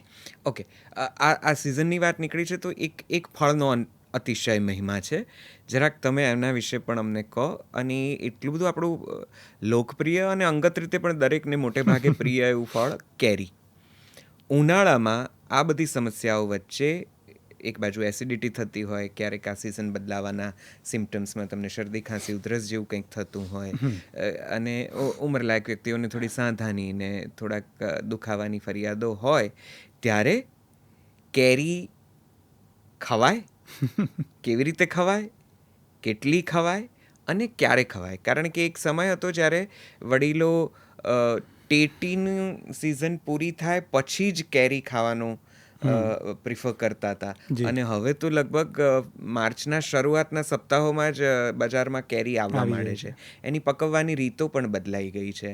વચ્ચે વચ્ચે માવઠાઓના પણ એ માર ઝીલે છે. ત્યારે કેરી વિશે જરાક અમને ફોડ પાડીને કહો. કેટલો કેરીનો રસ ખાવો, કેરી ક્યારે ખાવી, કેવી રીતે ખાવી અને કોણે ન ખાવી? આમ તો એટલે પેલું ફળોનો રાજા છે યાર, એટલે આમાં અને લગભગ કોઈ હશે નહીં લગભગ કે જેને કેરી નહીં ભાવતી હોય. એટલે ખાવી જ જોઈએ કેરી, ડેફિનેટલી ખાવી જોઈએ. 2-3 વસ્તુઓ છે. એક તો કે જે વ્યક્તિને શુગર છે એ વ્યક્તિ ખાસ ધ્યાન રાખીને ખાય કેરી. એટલે એમના ડૉક્ટરની સલાહ પ્રમાણે જ ખાય એ જરૂરી છે કે એની અંદર શુગર કોન્ટેન્ટ છે જ કેરીમાં. બીજી વસ્તુ, પ્રકૃતિએ કેરી ગરમ છે. બરાબર છે. એટલે તમે કદાચ ઓબ્ઝર્વ કર્યું હોય કે કેમ, પણ ઘણા લોકો કેરી ખાઈને તો પછી એને કેરી નીકળે, ગુમડા નીકળે, એટલે નાની નાની ફોડલીઓ થાય જેને આપણે એમ કે ભાઈ મને કેરી નીકળી છે. સો ઘણા લોકોને થોડું લૂઝ મોશન જેવું પણ ફીલ થાય અથવા તો પેટ વધારે સાફ આવે, રાઈટ, એવું પણ લાગે. સો પ્રકૃતિએ કેરી ગરમ છે, થોડી પચવામાં ભારે છે અને એટલા માટે જ આપણે ઉનાળામાં વામકુક્ષીનો જે મહિમા કયો છે ગ્રીષ્મ ઋતુમાં, એ કદાચ એટલા માટે જ છે કે તમે વ્યવસ્થિત આમ રસ ખાઈને પછી તમને એમ થાય કે હવે આડા પડી જવું પડશે એમ. એટલે પચવામાં થોડી ભારે છે. સો આ દ્રવ્યની પ્રકૃતિની વાત થઈ ગઈ. હવે વ્યક્તિએ જાતે નક્કી કરવાનું છે. બટ સ્ટીલ જો તમને જોઈન્ટ પેઇનના પ્રોબ્લેમ્સ છે, આર્થરાઇટિસ કે એ પ્રકારનો પ્રોબ્લેમ છે, તો કેરી સાચવીને ખાવી. પિત્ત પ્રકૃતિ જો તમારી વધારે છે, જેમાં તમને વારંવાર ગેસ, એસિડિટી કે પિત્તને લગતા બીજા પ્રોબ્લેમ્સ છે, તો પણ તમારે થોડું સાચવીને ખાવું. શુગર માટે તો ડેફિનેટલી. સો આટલા લોકોએ થોડું કેરીને સાચવીને ખાવું. કેરી બને ત્યાં સુધી રો ખાવી વધારે સારી છે, કારણ કે કેરીમાં ફાઇબર કન્ટેન્ટ સારી એવી માત્રામાં છે. સો એ પચવામાં પણ તમને ઇઝી થશે. આપણે પહેલાંના જમાનામાં કેરીના રસમાં થોડી સૂંઠ નાખતા, ઘણા લોકો એમાં થોડું ઘી પણ નાખતા. સો એ એક પ્રકારનું ઔષધીય એનું ઇન્ટરપ્રિટેશન જ નીકળે છે કે સૂંઠથી તમને એ કેરીનો રસ સરસ રીતે પચી જાય, ભારે ન પડે. ઘી એટલા માટે નાખે જેથી કરીને કેરીની ગરમી જે છે તમારા શરીરને ઓછી લાગે. સો એ તમે તમારી પ્રકૃતિને અનુલક્ષીને એ પ્રકારના જે ઉપાયો છે એ કરી શકો, જેથી કરીને તમારે સરખી રીતે કેરી ખવાય. પર્સનલી હું એવું માનું છું કે રાતના સમયે કેરી ન ખવાય. દિવસે આપણે લંચમાં કેરી લઈએ તો વાંધો નહીં. હું પણ નથી ખાતો, કારણ કે મને એવું લાગી રહ્યું છે કે રાતના સમયે કેરી ખાવાથી તમારું પિત્ત વધી શકે છે. સો એને કારણે ઇફ પોસિબલ રાતના સમયે તમે કેરીનો ઉપયોગ ન કરો. કારણ કે ઘણી વખત છે ને, મેં એવા પેશન્ટ્સ બી જોયા છે કે જે લોકોને કેરીની ખટાશ ચડી જાય છે શરીરમાં. સો એને કારણે પછી એમને જોઈન્ટ્સમાં સ્ટીફનેસ આવવી કે પછી શરીરની અંદર સોજા આવી જવા કળતર રહેવું, એ બધા પ્રોબ્લેમ્સ જોવા મળે છે. તો કેરીનો રસ રાત્રે ન ખાવો કે કેરી કાપેલી સમારેલી ચીર કરીને કોઈ રીતે ન ખાવી? ના, હું તો નથી ખાતો. હું રાત્રે નથી ખાતો. હું રાત્રે I make it a point કે હું ન ખાઉં. ક્યારેક ખવાઈ જાય છે, બટ અધરવાઇઝ હું નથી ખાતો. એ મને એવું લાગે છે કે મારી પ્રકૃતિને અનુકૂળ નથી. અને હું મારા પેશન્ટ્સને પણ એડવાઇસ આપું જ છું કે આખો દિવસ પડ્યો જ છે, તમે તમારે સવારે નાસ્તામાં ચા સાથે કેરી ખાઓ, મસ્તી છે, બટ તમે નાસ્તામાં કેરી ખાવાની શરૂ કરી દો. અને અમે તો ગીરના છીએ ભાઈ, અમે તો ગીરમાં રહ્યા છીએ, એટલે અમારે તો કેરી વગર ચાલે જ નહીં એવું છે. અમારે તો ઘરના બધા લોકોને એટલી પ્રિય છે. તમે રાત્રે ના પાડો છો, મને વિશ્વાસ છે. જે લોકોને કંકોત્રીઓ આવી હશે ને રાતના જમણ છે, એમને તો ફાળ પડી હશે કે અરે સરસ મજાનો રસ તો રાતે જ મળશે ને આ તો ના પાડે છે. યસ. ઇનફેક્ટ મેંગો મિલ્કશેક પણ નહીં. એટલે આયુર્વેદ પ્રમાણે તો ન લેવાય, કારણ કે દૂધની સાથે ખટાશ એ એક પ્રકારનો વિરુદ્ધ આહાર બની જાય. અચ્છા, એસિડિટી વાળાએ કેરી અવોઇડ ઓછી કરવી પડે. અથવા તો આવી રીતનો તમે ઉપાય કરી શકો. ગાયનું ઘી તમે થોડું નાખીને રસમાં તમે લઈ શકો, એવું કરી શકો. કારણ કે મૂળ પ્રકૃતિ એ થોડી ગરમ છે, એટલે એવું બની શકે કે તમારી એસિડિટી સ્પાઇક અપ થાય. ઓકે, આ જ સિઝનમાં બીજા પણ 2-4 દ્રવ્યોનો અચાનક મહિમા વધી જાય છે ને એમને પણ આ એસિડિટીની વાતો ચાલે છે, ત્યારે પણ ઘણા બધાને એ બેફામ રીતે પણ સજેસ્ટ કરવામાં આવતું હોય છે. વડીલો પણ કહેતા હોય છે ને હવે તો રીલ્સમાં પણ એવું આવે છે. તમે થોડો વધારે પ્રકાશ પાડો એની પર. એવા 2-4 દ્રવ્યોમાં એક છે આ કાળી દ્રાક્ષ, વરિયાળી, તકમરિયા, ચિયા સીડ્સ બહુ આજકાલ ચર્ચામાં છે, અને જીરું તો ખેર ખરું છે, અને ખડી સાકર. હવે ખડી સાકર ને ગોળ ને એનોય પાછો એક આખો જુદો વિષય થઈ જાય છે, કઈ સારી કઈ સાચી કેવી રીતે. તો જેને એસિડિટી છે એ આનું રેગ્યુલર સેવન કરી શકે કે ઉનાળામાં થોડું વધારીને કરવું પણ આમ 12 માસ કરી શકાય એવું કંઈ? આ બધા દ્રવ્યો વિશે થોડીક વાત કરો અને અમને સમજાવો કે જેમને એસિડિટી છે એ લોકો આમાંના અમુક ઔષધોનું મિક્સચર કરીને રેગ્યુલરલી લઈ શકે, સબ્જેક્ટ ટુ કે એમને શરીરને અનુકૂળ આવવું જોઈએ. તો તમે કહ્યું એ પ્રમાણે કાળી દ્રાક્ષ તમે રાત્રે પલાળીને સવારે લઈ શકો, બરાબર છે. પછી તમારે એક સરસ મજાનું શરબત જેવું જો ઘરે જ તમારે પ્રિપેર કરવું હોય તો આપણે નોર્મલી વરિયાળીનું શરબત તો ઘરે પીતા હોઈએ છીએ. સો એ વરિયાળીના શરબતની અંદર જ તમે ધાણા જીરું એડ કરી શકો. ઓકે. સો એને કારણે તમારી એસિડિટી, તમારા ગેસ્ટ્રાઇટિસમાં તમને ફાયદો થશે. ધાણા જીરુંનો પાવડર કે ધાણા જીરુંનો પાવડર જેમ આપણે વરિયાળીનો પાવડર એડ કરતા હોઈએ એવી રીતે ધાણા જીરું પાવડર એડ કરીને તમે કરી શકો. તમે ગોળ નાખી શકો કે ખડી સાકર નાખી શકો. એનો ઉપયોગ તમે કરી શકો, કારણ કે ધીઝ આર કુલન્ટ. રાઈટ. આ ઠંડક આપનારા દ્રવ્યો છે, એટલે એને કારણે તમારે પિત્ત તમારું ડેફિનેટલી કંટ્રોલમાં રહેશે. પછી સિઝન ચેન્જ થાય ને નહીં ત્યારે, એટલે જનરલી પણ તમે એ વસ્તુ ઓબ્ઝર્વ કરજો કે આપણા ડાયટ પેટર્નમાં બાય ડિફોલ્ટ ચેન્જ આવી જાય છે.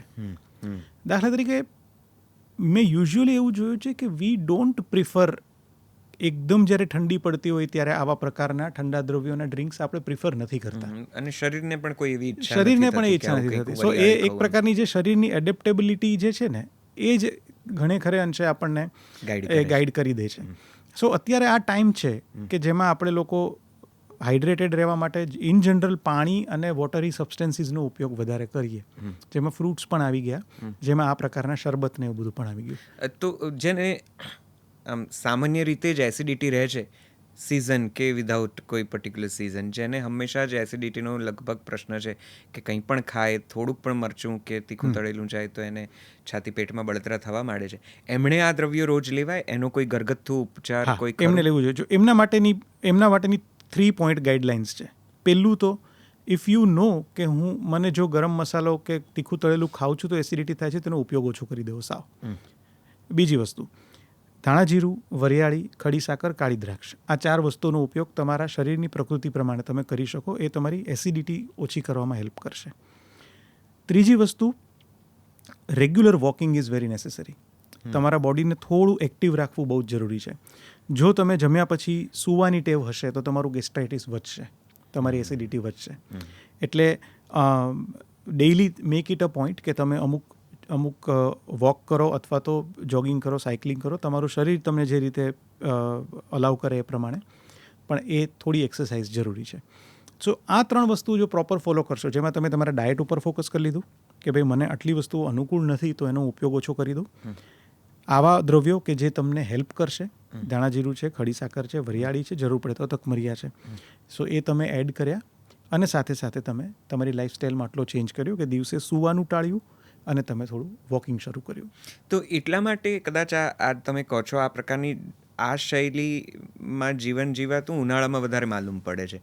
ખાઈને સૂઈ ગયા અને ખૂબ બધી કેરી ખાધી, પ્લસ અથાણા નવા નવા આવ્યા હોય એટલે સરસ મજાના મસાલેદાર અથાણા ખાધા હોય અને એ પછી બધું જ જેવું જૂન ઓછો થાય કે ચોમાસું શરૂ થાય એટલે કોઈક ને કોઈક રીતે રિફ્લેક્ટ કરે. થાય છે. કેટલાકને અર્ટિકેરિયા થઈ જતું હોય છે, શીળસ થઈ જતી હોય છે, કેટલાકને ગરમીના ગુમડા અને એ નીકળતું હોય છે, કેટલાકને એસિડિટી બહુ જ વધી જતી હોય છે અને પછી પાછું એ શિયાળાની શરૂઆત થાય, શરદ ઋતુ આવે ને એ ઘટી જાય. તો જરાક આ ક્રમ સમજાવો અને ધારો કે હવે તો મને એ પણ કામ લાગશે કે અમે ઉનાળો પતશે ત્યારે તમારી આ વાત કટ કરીને થોડી વધારે મૂકીશું કે જેને આવી રીતે પિત્તનો કોઈક પ્રકોપ થાય ઉનાળાની કોઈ પણ પ્રકારની આ ખાનપાનની આદતો કે બીજી જીવનશૈલીના કારણે, તો એમણે ચોમાસામાં કઈ રીતે બિહેવ કરવું, કોઈ ઘરગથ્થુ ઉપાય, કોઈ ઉપચાર ખરો કે જે કરી શકાય અને ચોમાસામાં શું ખાવું શું ન ખાવું? જી, ચોમાસા દરમિયાન ઇન જનરલ આપણી ડાયજેસ્ટિવ સિસ્ટમ વીક થઈ જાય. એનું રીઝન એ છે કે બધું ભારે થાય, ડ્રેન્ચ્ડ હોય. પાણી જે વસ્તુ પર પડે એ વસ્તુને ભારે કરી નાખે. આ રગ છે તો રગ ઉપર હું પાણી એકદમ નાખી દઉં તો પછી ઉપાડવામાં આપણને થોડો પ્રોબ્લેમ થાય કે એનું વજન વધી જાય. તો એવી જ રીતે જ્યારે એ પાણી જમીનની અંદર જશે અને એ જમીન આખી ડ્રેન્ચ્ડ થઈ જશે ને, એને કારણે ઓવરઓલ એક હેવીનેસ ક્રિએટ થાય છે. સો એને જ કારણે આપણે જે કંઈ પણ ખાઈએ છીએ ને એ પણ થોડું ભારે પડી શકે અને એને કારણે આપણને પાચન થવામાં પ્રોબ્લેમ થાય. સો ઇન જનરલ ચોમાસાની અંદર પાચનને લગતા ઇશ્યુઝ આપણને વધારે જોવા મળે. બરાબર છે. સો એમાં તમારે પહેલું ધ્યાન તો એ જ રાખવાનું છે કે બને એટલો હળવો ખોરાક ખાવાનો છે. હવે અહીંયા જ મોટું કોન્ટ્રાડિક્શન આવી જાય કે ચોમાસું આવ્યું નથી કે દાળ વડા આવ્યા નથી. એટલે આપણને એમ થતું તો પછી શું એમ જન્મારો વ્યર્થ ગયો એમ. એટલે તો અહીંયા આગળ એ છે કે દાળ વડા ભારે જ છે, એમાં કોઈ સવાલ જ નથી.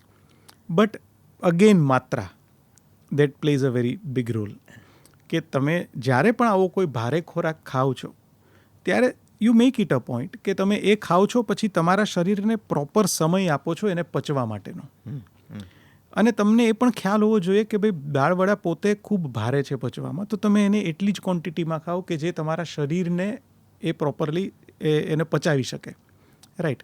અધરવાઇઝ રૂટીનમાં ડેઇલીમાં તમારે હળવો ખોરાક ખાવાનો છે, ઓઇલી સબસ્ટેન્સીસ બને એટલા ઓછા ખાવાના છે, પચવામાં ભારે પડે એવો જે કંઈ પણ ખોરાક છે જેમાં મેંદો આવી ગયો, ચીઝ આવી ગયું, અમુક એવા ભારે કઠોળ આવી ગયા, આ બધી વસ્તુઓની માત્રા ઓછી કરી દેવાની છે. અને બને એટલું કુકડ ફૂડ ખાવાનું છે, કાચું ફૂડ નથી ખાવાનું. એટલે દાખલા તરીકે તમે ચોમાસા દરમિયાન એવું કરી શકો કે તમે સેલેડ્સની જગ્યાએ તમે બોઇલ્ડ વેજીટેબલ્સના સૂપ ખાઈ લો કે જેમાં તમારે એ જ બધી વસ્તુઓ આવી જાય છે, બટ તમે એને થોડું બોઇલ કરી દીધું અને એને કારણે એ પચવામાં થોડું હળવું થઈ ગયું. સો ડાયટની અંદર તમે આ રીતના ફેરફારો કરી શકો. પછી બીજી શું વાત હતી કે પિત્ત પ્રકોપ થતો હોય છે મોટે ભાગે ગ્રીષ્મ જાય ને પછીની ઋતુ આવે, વર્ષા આવે અને શરદ આવે એટલે પિત્ત પ્રકોપની ઋતુ આયુર્વેદ કહે છે. તો કેવી રીતે ટાળવો? સો એક તો એ તમે જે વાત કરીએ કે એ પોતાનો ઋતુનો પ્રભાવ છે, બરાબર છે. અને બીજું પાચન નબળું છે એને કારણે પણ નેચરલી પિત્ત અને વાયુનો પ્રકોપ થવાનો છે. સો એક તો તમે ડાયટમાં આ ફેરફાર કરશો ને એટલે નેચરલી તમને એ પ્રકારના પિત્ત પ્રકોપની પેલી ઓછી થતી જશે. રિપીટેશનમાં અગેન એ જ કે જો તમે તમારી લાઇફસ્ટાઇલ ચેન્જીસ કરવાની છે તો સમયસર જમવાનું, સમયસર ઊંઘવાનું, દિવસે નહીં ઊંઘવાનું અને રેગ્યુલર વોક કરવાનું. આ 4 વસ્તુ જે છે તમારે ફોલો કરવાની રહેશે. વોક કરવું એ વ્યક્તિની પ્રકૃતિ પ્રમાણે આધાર રાખે છે કેટલું કરવું એ.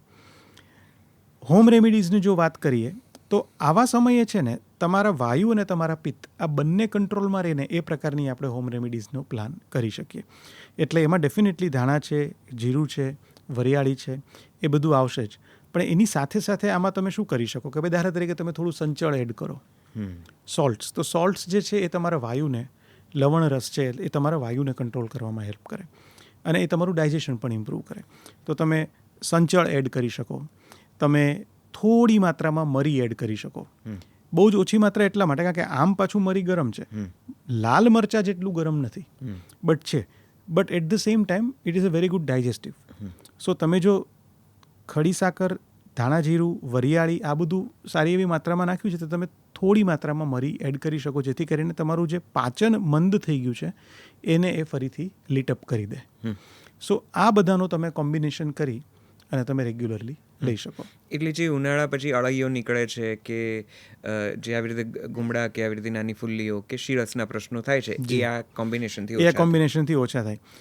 અળાઈઓ અને શીળસની અંદર છે ને નિશદભાઈ, એક બીજી વસ્તુ પણ આપણે જોઈ શકીએ કે જનરલી એ રક્ત વિકાર તરફ પણ ઇશારો કરે. અચ્છા. સો એમાં જે બિટર્સ છે, જે કડવાણીઓ આપણે જે કહે છે એ આપણે યુઝ કરી શકાય. દાખલા તરીકે લીમડો ઇઝ ધી બેસ્ટ એક્ઝામ્પલ. આપણે ચૈત્ર મહિનામાં તો આમ પણ કરતા હોઈએ છીએ, પણ લીમડાનું સેવન તમે કરો સો એને કારણે તમને it is a very good blood purifier. બરાબર. તો તમે લીમડાનું સેવન કરી શકો. અગેન વાયુ પ્રકૃતિવાળી વ્યક્તિ લીમડાનું સેવન લાંબો સમય ન કરી શકે, કારણ કે એને કારણે એની સાઇડ ઇફેક્ટ્સ પણ થઈ શકે. બરાબર. એટલે તમે ડૉક્ટરની સલાહ પ્રમાણે, બટ લીમડો છે, ગળો છે, કાચકા છે. કાચકા તમને ખ્યાલ હોય કે ખબર નહીં, લતાકરંજ કે કુબેરાક્ષ કહેવાય સંસ્કૃતમાં, અને એ સીડ છે, એક સીડની અંદરનું મીંજ છે. અને એ બાળપણમાં મેં બહુ ખાધા છે અને પછી અત્યારે તો હું મારા પેશન્ટ્સને ઘણા બધાને ખૂબ આપું છું. એ બહુ જ સારા કૃમિઘ્ન છે. કાંગસા પણ ઘણી જગ્યાએ કહે છે, ઘણી જગ્યાએ કાંગસિયા કહે છે, કચુકા કહે છે. કચુકો અલગ એ અલગ. પણ કે આપણે ત્યાં કહેવા શું લઈને આવ્યા, કાચકા. અને એક કડવા હોય, વ્યવસ્થિત કડવા હોય, અને બટ ખૂબ એની વેલ્યુઝ ખૂબ છે, મેડિસિનલ વેલ્યુઝ ખૂબ છે.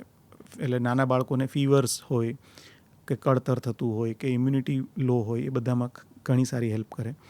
અને સાથે સાથે કૃમિઘ્ન છે, એટલે વોર્મ્સને લગતા જે ઇશ્યુઝ છે એમાં, અને પાચન વધારે. સો બ્લડ પ્યુરિફિકેશનમાં પણ એનો રોલ છે.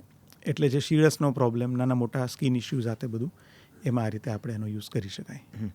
એક બહુ જ અત્યારનો બહુ સોશિયલ નેટવર્કિંગ ઉપર ખૂબ જાણીતો રોગ અને જેના વિશે વાત કરવાનું એક આમ ઇન્ફ્લુઅન્સર્સમાં પણ ઘણું ચલણ છે, એવો એક આ રોગ છે બ્લોટિંગ. આ શબ્દ બહુ જ એટલો બધો લોકપ્રિય છે કે જેને થતું હોય એ પણ એનો ઉપયોગ કરે છે, જેને નહીં થતું હોય એ પણ એવું કહેતું હશે કે મને બ્લોટિંગના પ્રશ્નો છે. જરાક આ બ્લોટિંગ શબ્દને, આ વિકારને જરા સમજાવો, અને આયુર્વેદ તેના શું ઉપાયો સૂચવે છે. કારણ કે એસિડિટીની આપણે આટલી બધી વાત કરી તો એની સાથે જ કદાચ ક્યાંક સંકળાયેલો છે, અને મોટાભાગના આજકાલની બધી રેમેડીઝ પણ મળે છે, ખૂબ બધી પ્રોડક્ટ્સ છે. કેટલાક લોકો પેલી હવે આજકાલ પેલી પગની પાનીએ લગાવવાની સ્ટ્રીપ્સ આવે છે ને એ કહે છે કે એનાથી તમારું એકદમ ટોક્સિક ઓછું થાય છે અને એ બ્લોટિંગ ઘટાડે છે અને બાકીના પ્રશ્નોને સોલ્વ કરે છે. તમે કઈ રીતે જુઓ છો? થોડોક પ્રકાશ એની ઉપર પણ. Bloating is a symptom. બરાબર છે. બ્લોટિંગ જે છે એ ઇન્હેરન્ટ કોઝ એનું બીજું કંઈ પણ હોઈ શકે, સિમ્ટમ છે. અને મૂળ સ્વરૂપે બ્લોટિંગ એટલે શું? તો તમારું પેટ જે છે એ એકદમ તમને ભારે લાગે, એઝ ઇફ કે પેટની અંદર કંઈક ભરેલું છે એવી તમને ફીલ આવે, તમને થોડું અનઇઝી ફીલ થાય, દેટ ઇઝ બ્લોટિંગ. આમ તમે જુઓ ને તો જે લોકોને આઈબીએસ પ્રકારના જે ઇશ્યુઝ હોય, ઇરિટેબલ બોવેલ સિન્ડ્રોમ હોય, એ લોકોને જનરલી બ્લોટિંગ થવાના ચાન્સીસ વધારે છે. આયુર્વેદ પ્રમાણે જોઈએ તો વાયુને લગતા જે કંઈ પણ પ્રોબ્લેમ્સ છે એમાં બ્લોટિંગ વધારે થાય. એટલે હું બ્લોટિંગને પ્રાઇમરીલી વાયુને કારણે થતો માનું છું. પછી એમાં પિત્તનું એસોસિએશન આવી શકે, બરાબર છે. અમુક અંશે કફનું એસોસિએશન પણ આવી શકે.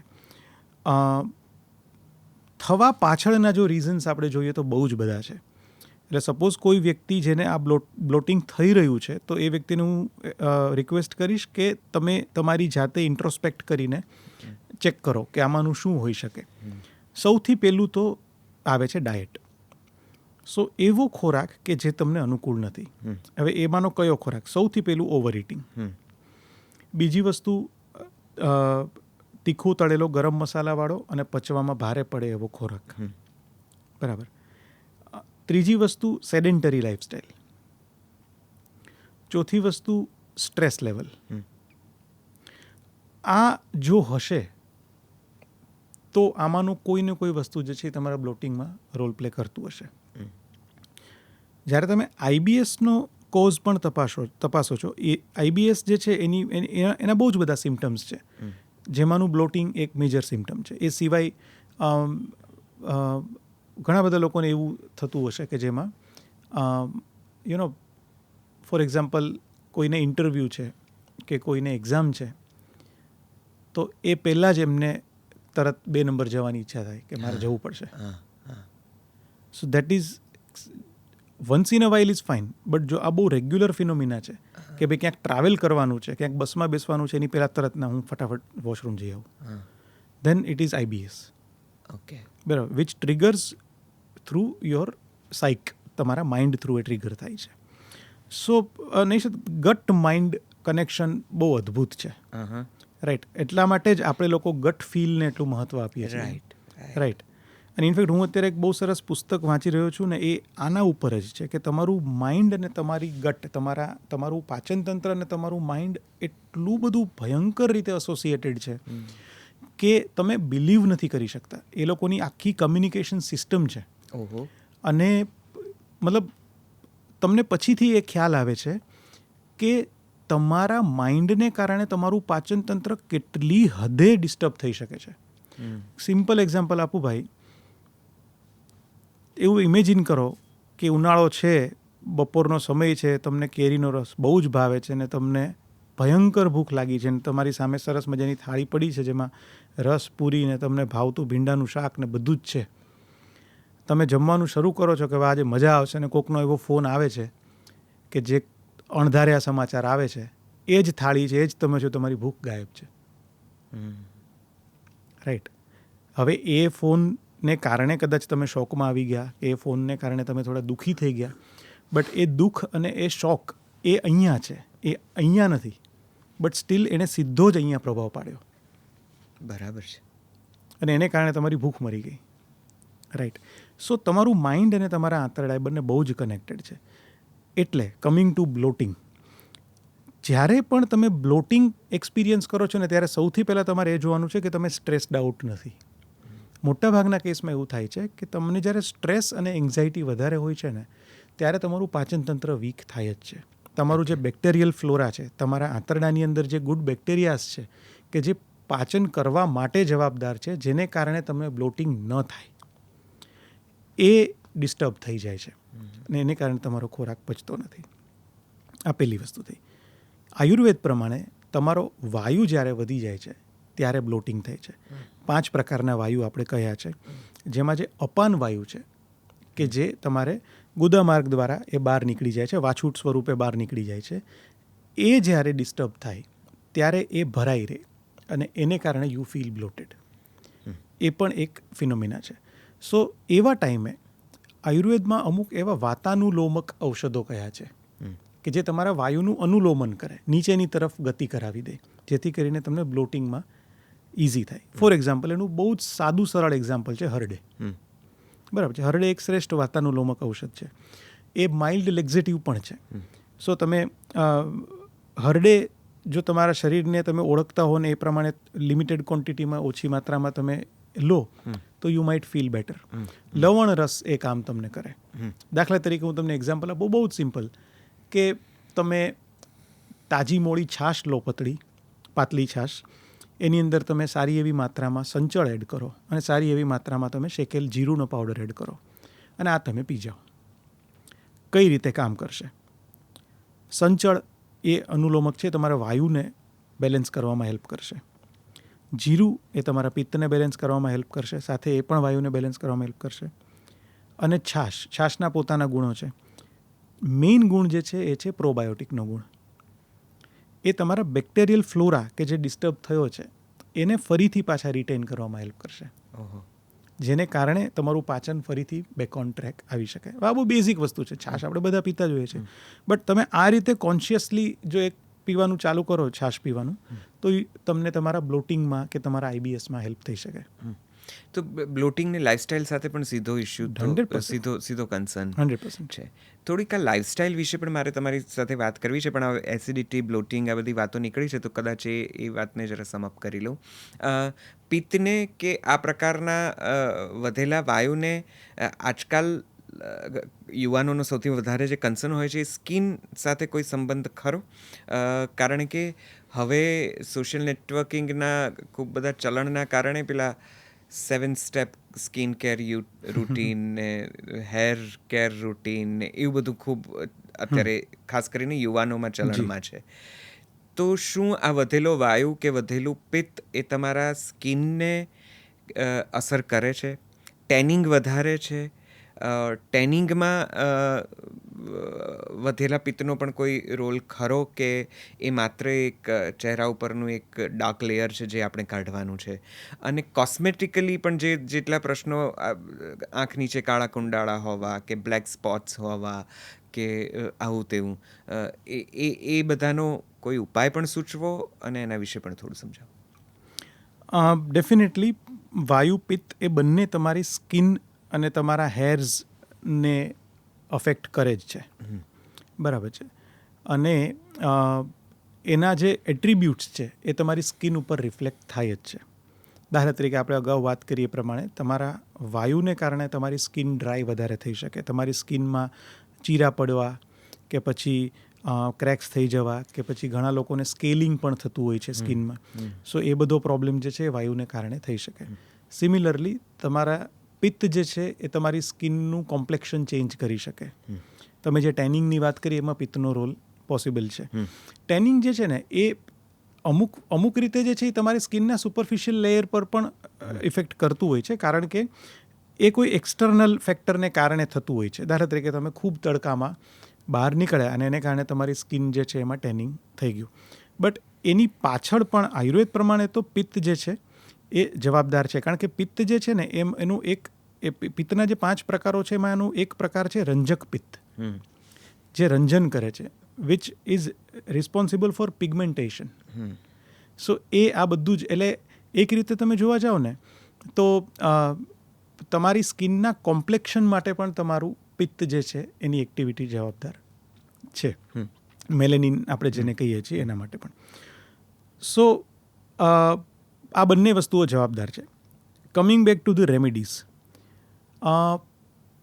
ટેનિંગ માટેની એક બહુ જ સરસ ટ્રાઇડ એન્ડ ટેસ્ટેડ રેમેડી છે, જે હું મારા પેશન્ટ્સને પણ કહેતો હોઉં છું, અને મેં આમાં ઇન્સ્ટાગ્રામ પર પણ કહી છે, અને એ બહુ જ સરસ છે. એટલે તમે ઘરે પણ કોઈ પણ વ્યક્તિને જો આ કરવું હોય તો તમે કરી શકો.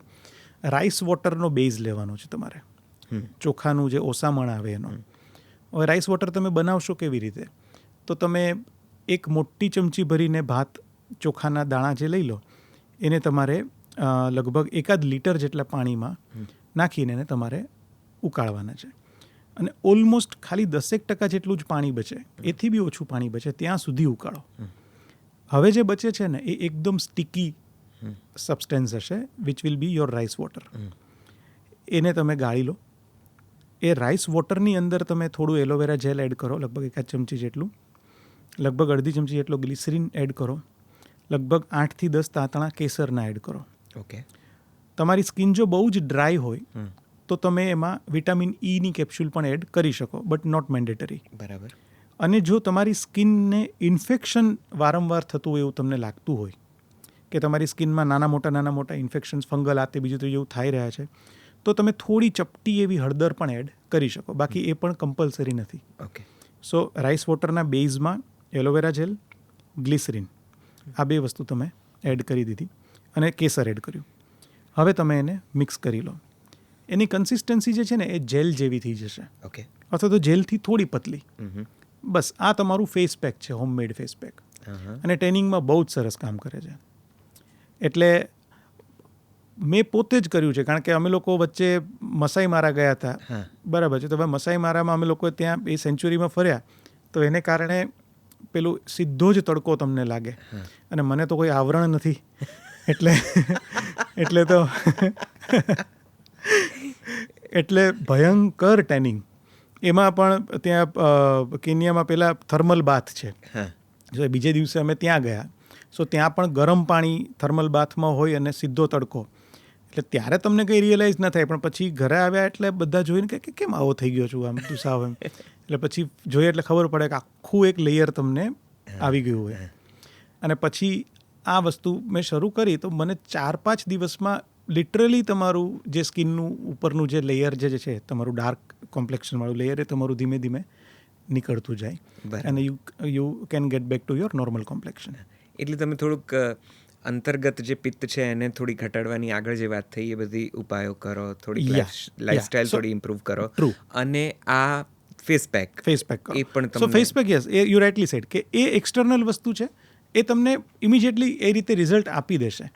ઇન્ટરનલી પિત્ત ઘટાડવાની વાત આપણે અગાઉ કરેલી જ છે કે આપણી પાસે એવા હોમ રેમેડીઝ છે, એવા ઔષધો પણ છે. શતાવરી શ્રેષ્ઠ ઔષધ છે, આમળા શ્રેષ્ઠ ઔષધ છે, જે તમારા પિત્તને બહુ જ સારી રીતે કંટ્રોલ કરી શકે. તો એ તમે આયુર્વેદિક ડૉક્ટરની સલાહ પ્રમાણે લઈ શકો.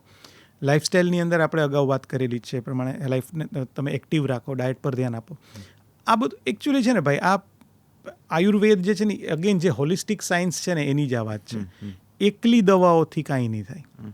તમારે બધું સાથે રાખીને ચાલો ને તો બધું જ મેનેજેબલ છે. બિલકુલ. એક વચ્ચે તમે સરસ વાત કરી, એ પણ મને એમ થાય કે આ જ્યારે ઉનાળા અને ચોમાસાની ચર્ચા ચાલી છે ત્યારે મને લાગે છે શિયાળા માટે તો આપણે પાછા એક સેપરેટ પોડકાસ્ટમાં બેસીશું અને શિયાળાનો એક જરા જુદી જ વાતોનો એક સંવાદ સાધીશું. પણ અત્યારે ચોમાસા સુધી આપણે પહોંચ્યા છીએ તો તે વખતે એક બહુ જ મહત્વનો પ્રશ્ન થઈ જતો હોય છે કે આ ખુજલી અને ઇન્ટરનલ એરિયાઝ ઉપરનું ફંગસ, અને એ એટલું ઘણું ચીકણું થઈ જતું હોય છે ક્યારેક તો કે વાત કે ઘણી બધી દવાઓ પછી પણ એ વારંવાર રિપીટ થયા કરે છે, એ નિર્મૂળ નથી થતું, એ જડમૂળથી નથી જતું. અને તમે કાં તો બહારથી કોઈક ઓઇન્ટમેન્ટ અપ્લાય કરો કે કંઈક બીજું ત્રીજું લગાડો, અથવા તો ગમે તેટલું સ્કિન ડ્રાય રાખવાની કે કોરી રાખવાની કોશિશ કરો, પણ કારણ કે વાતાવરણનો એવો પ્રભાવ હોય, ભેજ હોય. તો આ ફંગસનો આયુર્વેદમાં કોઈ ખાસ સોલિડ ઉપચાર ખરો, કોઈ ઉપાય ખરો, કોઈ ઘરગથ્થુ એવું રેમેડી ખરી કે જે આ ફંગસને તાત્કાલિક ધોરણે ઓછું કરે? ખાસ કરીને પુરુષોમાં આ પ્રશ્ન થોડો વધારે થઈ જતો હોય છે, ગ્રોઈન એરિયામાં, અંડર આર્મ્સમાં અને વગેરે વગેરે જગ્યાએ, ખાસ કરીને ચોમાસામાં. શું સૂચવશો? પહેલું તો એ જ કે કીપ ઇટ ડ્રાય, એ તો બહુ જ જરૂરી છે. આયુર્વેદની અંદર છે ને અમુક એવા ઔષધોનો ઉલ્લેખ છે ભાઈ કે જે આવા પ્રકારના જે ટોપિકલ ઇન્ફેક્શન્સ જે હોય ને એમાં બહુ જ ઇફેક્ટિવ છે. તો હું મારા એક્સપિરિયન્સથી એક બે વસ્તુઓ સજેસ્ટ કરું. લીમડાની આંતરછાલનો પાવડર તમે લઈ શકો, જે તમને રેડીલી મળી જાય. હા, મળી જાય. લીમડાની છાલનો પાવડર લેવાનો છે આપણે. સો એ લેવાનો છે. ખેર છાલનો પાવડર લેવાનો છે. ખેર છાલ એટલે આપણે જે પાનમાં જે આપણે કાથો ખાતા હોઈએ એ કાથો, દેટ ઇઝ અવર ખેર છાલ. ખેર છાલ લેવાનું છે. અને એની સાથે સાથે ગળો, એનો પાવડર લેવાનો છે. આ ત્રણેય પાવડરને તમે મિક્સ કરી અને નહાતી વખતે તમારે જે કંઈ પણ જગ્યાએ તમારે આ ઇસ્યુ છે ત્યાં આગળ તમારે એનું પાણી રેડવાનું છે. અચ્છા, પાણી જ રેડવાનું, બરાબર છે. અને પછી એ જે બચ્યું છે ને એની પેસ્ટને તમારે એપ્લાય કરી દેવાનું છે. ઓકે, ધેટ ઇઝ સમથિંગ કે જે ખાસું સારી રીતે હેલ્પ કરશે. અચ્છા, બરાબર છે. એ સિવાય ઇન્ટરનલી બ્લડ પ્યુરિફિકેશન માટે અને એન્ટિસેપ્ટિક રોલ ઉપર કામ કરે એવા ઔષધો ખૂબ છે. જેમ કે લીમડો તમે ઇન્ટરનલી પણ લઈ શકો, લીમડો એ જ રોલ પ્લે કરે છે, ગળો એ જ રોલ પ્લે કરે છે. તો એ બધી વસ્તુઓ આપણે લઈ શકીએ. હળદર પણ આમાં આપણે એડ કરી શકીએ. સો એ તો બધું છે. પણ જે તમે કીધું ને કે ભાઈ ઇમિડિયેટલી તમને થોડો ફાયદો થાય અને એને કારણે તમને સિમ્પ્ટોમેટિકલી બી તમને ઇચિંગ ને આતે ને બધું થોડું ઓછું થાય, તો આ એક તમને હેલ્પ કરે. બીજું આયુર્વેદનો એક બહુ જ સારો ઉકાળો છે, પંચવલ્કલ્ક વાત આપણે જેને કહીએ છીએ. સો પંચવલ્કલ્ક વાત પણ એક પ્રકારનું એન્ટિસેપ્ટિક રોલ પ્લે કરે છે. એ એક પ્રકારે પ્યુરિફિકેટરી કામ કરે છે. તો એ પણ તમે અપ્લાય કરી શકો છો. એટલે પંચવલ્કલ્ક વાત તમને રેડીલી માર્કેટમાં મળી જાય અને એ તમે એનો ઉકાળો બનાવી અને પછી એ જે પાણી થોડું સહન થાય એટલું ગરમ રહે એટલે પછી એ પાણીથી તમે ત્યાં આગળ વોશ કરી શકો એરિયા પર. સો એ પણ તમને હેલ્પ કરશે. પછી તમારે ડેફિનેટલી એ એરિયાને ડ્રાય કરી દેવાનું રહે, બટ દેટ વિલ હેલ્પ. આ પંચવલ્કલ્ક વાત જેવા ઔષધિનો તમે જ્યારે વાત કરી રહ્યા છો ત્યારે એક આ પ્રશ્ન મને જરા સૂચે છે, આપ એના ઉપર પણ જરા અમને ગાઈડ કરો. મોટે ભાગે આયુર્વેદના ઔષધોમાં એવું થતું હોય છે કે તેનું નામ છાપાઓમાં, કોલમ્સમાં, કે હવે ધારો કે આ રીલ બને ને રીલમાં જો પંચવલ્કલ્ક વાત ચાલી જાય ને અચાનક વાયરલ થઈ જાય તો ગામે ગામ પંચવલ્કલ્ક વાત ના ઉપયોગ થવા માંડતા હોય છે. લોકો તાત્કાલિક લઈ આવવાની પણ ઈચ્છા રાખતા હોય છે. તો આ બધા ઔષધો સીધા આવી રીતે કોઈક માધ્યમમાંથી મેળવેલા સમાચાર દ્વારા લઈ શકાય કે પછી કોઈક ડૉક્ટરની એમાં ભૂમિકા છે કે કોઈ આયુર્વેદ નિષ્ણાતની સલાહ સૂચન સાથે લેવું જોઈએ? એવું હરડેમાં પણ થાય છે કે હરડે તો લેવાય, ત્રિફલા તો લેવાય, એવા 2-5 બીજાય નામો છે, અવિપત્તિ અરે બહુ છે. કડુ કરિયાતું છે, ને સુદર્શન છે, સુદર્શન ઘનવટી તો આપણે જી. ત્યાં વર્ષોથી જી. અગ્નિતુંડી વટી ને લવંગાદી વટી ને ખદીરાદી વટી, હા. આ બધી તો એ બધી પ્રકારની ઔષધિ છે કે જેને વડીલો પણ સજેસ્ટ કરે ને આમ તો આ તો લેવાય, આનો તો જી, વાંધો જી. નહીં. તો જરાક ના, એના ના. વિશે વાત કરો. એકચ્યુઅલી ઓલવેઝ આયુર્વેદિક ડૉક્ટરની સલાહ પ્રમાણે લેવું જોઈએ. ધ રીઝન ઇઝ, આપણે જેમ અગાઉ વાત કરીને એ જ છે કે એ દ્રવ્યની પ્રકૃતિ અને તમારા શરીરની પ્રકૃતિ એ બંને અલાઇન થવી બહુ જ જરૂરી છે. અધરવાઇઝ મેં જે તમને પેલું હળદરવાળું એક્ઝામ્પલ આપેલું કે ભાઈ એ જ હળદર જે તમને કદાચ એઝ એન એન્ટિસેપ્ટિક કામ કરવાની હતી, એ જ હળદર તમને ગેસ્ટ્રાઇટિસ પણ કરી શકે. એવી સિમ્પલ વસ્તુ છે. એટલે આપણને જો અનુકૂળ નથી આવતું તો એ ફૂડ પણ તમને સાઈડ ઇફેક્ટ આપી શકે છે, ખોરાક પણ. તો આ તો દવાઓ છે. એટલે ઓલવેઝ ઇટ ઇઝ બેટર. ભલે એ બહુ સિમ્પલ વસ્તુ છે કે ભાઈ તમારે ઇટ ઇઝ, હવે અત્યારના સમયમાં એવું બી છે નિશિતભાઈ કે બહુ જ જેન્યુઇન ને સારા આયુર્વેદિક ડૉક્ટર્સ હવે તમારી આસપાસ અવેલેબલ છે, ઓનલાઈન પણ અવેલેબલ છે. સો તમારે ખાલી એમને પૂછવાનું જ છે કે ભાઈ આ વસ્તુ અનુકૂળ છે કે નથી. Ultimately it is about your health. I would always suggest કે તમે એક વખત તમારા ડૉક્ટરની સલાહ લઈ લો, પછી તમે એનો પ્રયોગ કરો. તમને કદાચ કંઈ પ્લસ માઇનસ થયું છે તો ધેટ ડૉક્ટર ઇઝ ધેર. તમારે ફરી એમને પૂછવું હશે તો તમે પૂછી શકશો કે ભાઈ મેં આ કડુ કરિયાતું સાહેબ શરૂ તો કર્યું, પણ મને હવે 3-4 વખત ઝાડે જવું પડે છે સાહેબ. તો ખબર પડે કે ભાઈ કડુ લેક્ઝેટિવ છે અને એમની પ્રકૃતિ એવી છે કે એમનો કોષ્ઠ થોડો મૃદુ છે, એટલે એમને એ પચવામાં થોડું હેવી પડતું હોય કે એને કારણે એમને વધારે પેટ સાફ થતું હોય, તો તરત એ જ ડૉક્ટર તમને સલાહ આપે કે ભાઈ એક કામ કરો, કડુની માત્રા તમે અડધી કરી નાખો. સો એ વસ્તુ એને ઘણી વખત શું થાય છે કે જો આવું ન કરો ને તમે, તો તમે ડિસબિલીફમાં આવી જાઓ છો કે ભાઈ મેં તો કડુ કરિયાતું શરૂ કર્યું પણ જો ને આવું થઈ ગયું. રાઈટ. તો એક નાનકડા ઇન્સ્ટન્સને કારણે તમારી આખી બિલીફ સિસ્ટમ પણ ચેન્જ થઈ જાય. એકચ્યુઅલી વાંક કડુ કરિયાતુંનો નથી. વાંક એ છે કે તમે ખોટા ડોઝમાં એ વસ્તુ લીધી છે, કે રાધર તમે તમારા શરીરને જાણ્યા વગર એ વસ્તુને ઇમ્પ્લિમેન્ટ કરી. હવે તમે ખાલી એને પ્રોપર ડોઝમાં સેટ કરીને લીધી હોય તો એના જે બેનિફિટ્સ છે, કડુ કરિયાતું છેલ્લા 2000 વર્ષથી કદાચ આપણા હાઉસ હોલ્ડમાં લેવાય છે. રાઈટ. બટ એ તમને પોતાને એનો ખ્યાલ આવે કે ભાઈ ઓકે મારી આ પ્રકૃતિ છે, કડુ કરિયાતુંની આ પ્રકૃતિ છે, એક કામ કરું આટલા ડોઝમાં લઈશું તો સારું રહેશે, પ્લસ માઇનસ થશે તો ધેર ઇઝ સમવન કે જેને તમે પૂછી શકો છો કે સાહેબ આવું કંઈ થયું છે તો હું શું ચેન્જીસ કરું, એ પ્રોપરલી ગાઈડ કરશે. બરાબર. સો આમ જોવા જઈએ ને ભાઈ તો it is available everywhere. Right. તમારે અત્યારે આ બધા ઔષધો લેવા જવા માટે તમે નજીકના આયુર્વેદિક સ્ટોર્સ પર જઈને તમે લઈ જ શકો છો. So now it comes to a conscious choice. બરાબર છે. એટલે પછી જ્યારે તમને આડઅસર જ થાય અને ત્યારે જ તમે ડૉક્ટરને યાદ કરો, એના કરતાં બેટર છે કે તમે પહેલેથી તમે તમારા ડૉક્ટરને સાથે રાખો. કડુ કરિયાતુંની વાત નીકળી છે તો તરત જ જે રોગ આમ સૂજે છે એ છે તાવ. તાવ આવે, હવે તો ખેર સાયન્સના આટલા બધા અવેરનેસના કારણે આપણને ખબર છે કે બધા તાવ એક સરખા નથી હોતા, પણ હજી પણ જ્યારે શરૂઆતનો એકાદ દિવસનો તાવ હોય કે અડધો દિવસ જરાક તાવ ચડ્યો હોય, એટલે ઘણા ઘરોમાં આજે પણ સુદર્શન ઘનવટી લઈ લેવાની કે કડુ કરિયાતુંનો ઉકાળો પી લેવાની, ઘણા તુલસી પણ ચાવી જતા હોય છે, ઢગલાબંધ ને એવી રીતે.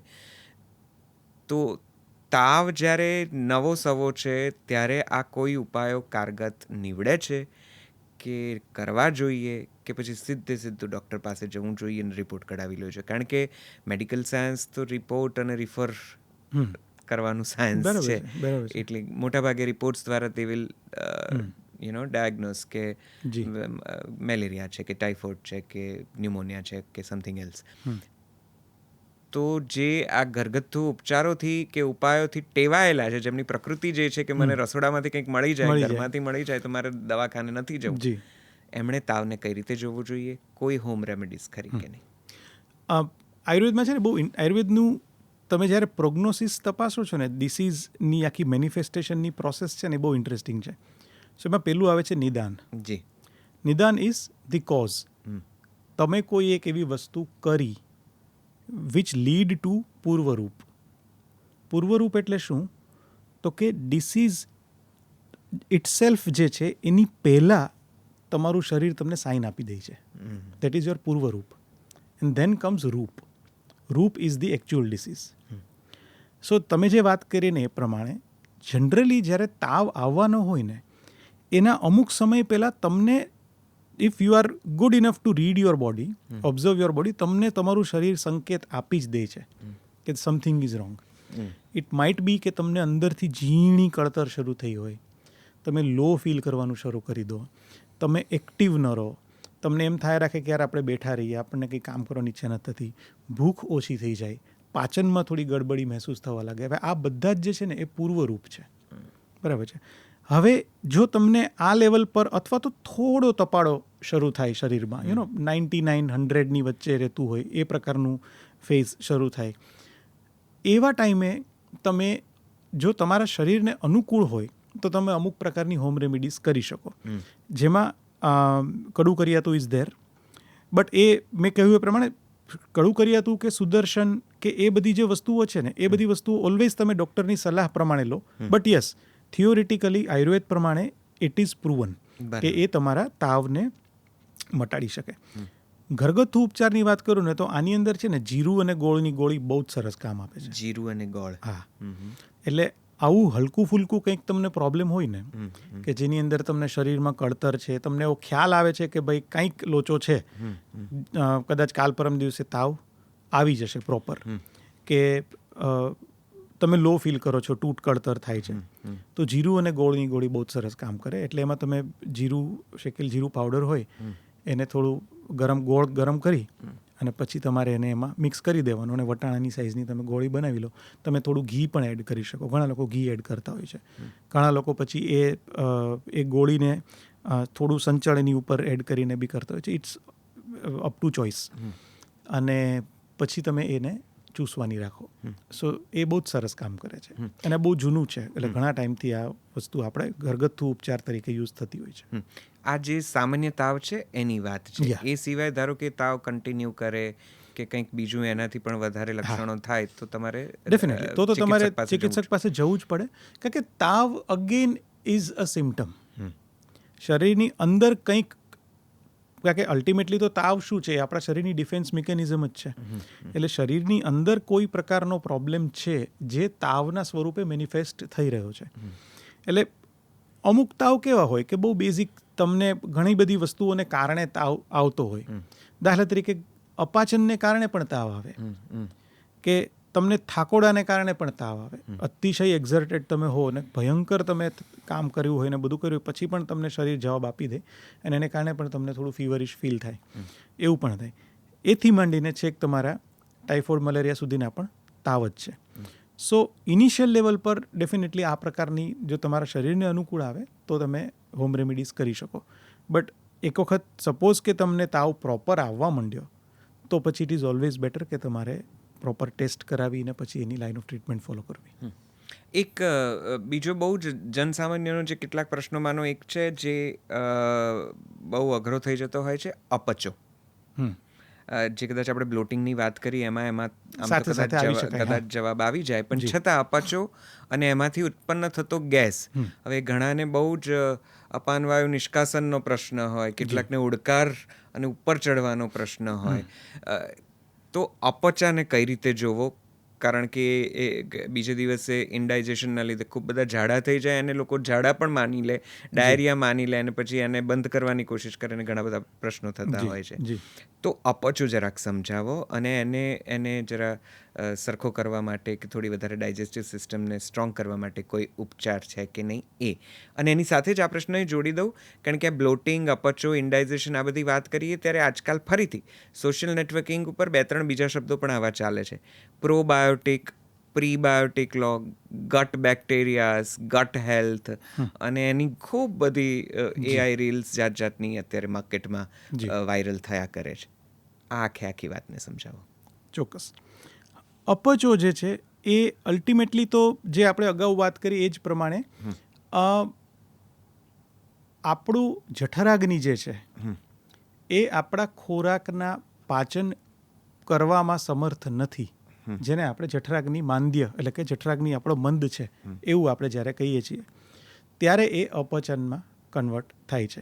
તમારો ખોરાક પ્રોપરલી પચે નહીં, એને કારણે એ ખોરાકનું રેસિડ્યુઅલ જે છે એ તમારા પાચન તંત્રમાં પડ્યું રહે. એક પ્રોપર ટાઈમ લિમિટમાં જે પ્રમાણે તમારો ખોરાક પચી જવો જોઈએ, એબ્ઝોર્બ થઈ જવો જોઈએ અને પછી એનું ડિસઇન્ટિગ્રેશન થઈ જવું જોઈએ અને બહાર નીકળી જવું જોઈએ, એ જે આખી પ્રોસેસ છે એ પ્રોસેસમાં ક્યાંક વિક્ષેપ પડે છે. હવે એની પાછળના બહુ જ બધા રીઝન્સ છે. Diet is the major reason. તમે એવો ખોરાક ખાઈ રહ્યા છો ક્વોલિટી વાઇઝ કે ક્વોન્ટિટી વાઇઝ કે જે તમારા જઠરાગ્નિ દ્વારા પાચન નથી થઈ રહ્યો. દરેક વ્યક્તિનો જઠરાગ્નિ અલગ અલગ છે. અમુક લોકો જે છે એ લાડવાઓ ખાઈ જાય છે, એમને કંઈ જ વાંધો નથી આવતો. અને અમુક લોકો અડધો લાડવો ખાઈને તો એનું પેટ ભારે થઈ જતું હોય છે. સો એ જે છે એ દરેક વ્યક્તિની જઠરાગ્નિની કેપેસિટી છે, જેને આપણે નોર્મલ લેંગ્વેજમાં ડાયજેસ્ટિવ ફાયર કહેતા હોઈએ છીએ. રાઈટ. તો હવે જ્યારે એ આઉટ ઓફ કેપેસિટી જઈને તમે ખાઓ છો, ચાહે એ ક્વોન્ટિટી વાઇઝ હોય ચાહે ક્વોલિટી વાઇઝ હોય, ત્યારે તમને અપાચન થઈ શકે. અપાચન થવાને કારણે આ જે કંઈ પણ સિમ્ટમ્સ છે એ બધા જ ડેવલપ થઈ શકે, જેમાં બ્લોટિંગ પણ થાય, જેમાં એસિડિટી પણ થાય, જેની અંદર ડિઝેન્ટ્રી પણ થઈ શકે, એટલે તમને પેટમાં ચૂંક આવે રાખે, પેટમાં તમને થોડું દુખ્યા કરે અને તમને ડાયેરિયા પણ થઈ શકે. બરાબર છે. અને તમે બહુ જ સાચી વાત કીધી કે ડાયેરિયામાં ઇનિશિયલી જો તરત જ તમે ડાયેરિયાની દવા લો ને તો એ કદાચ બેકફાયર પણ થાય.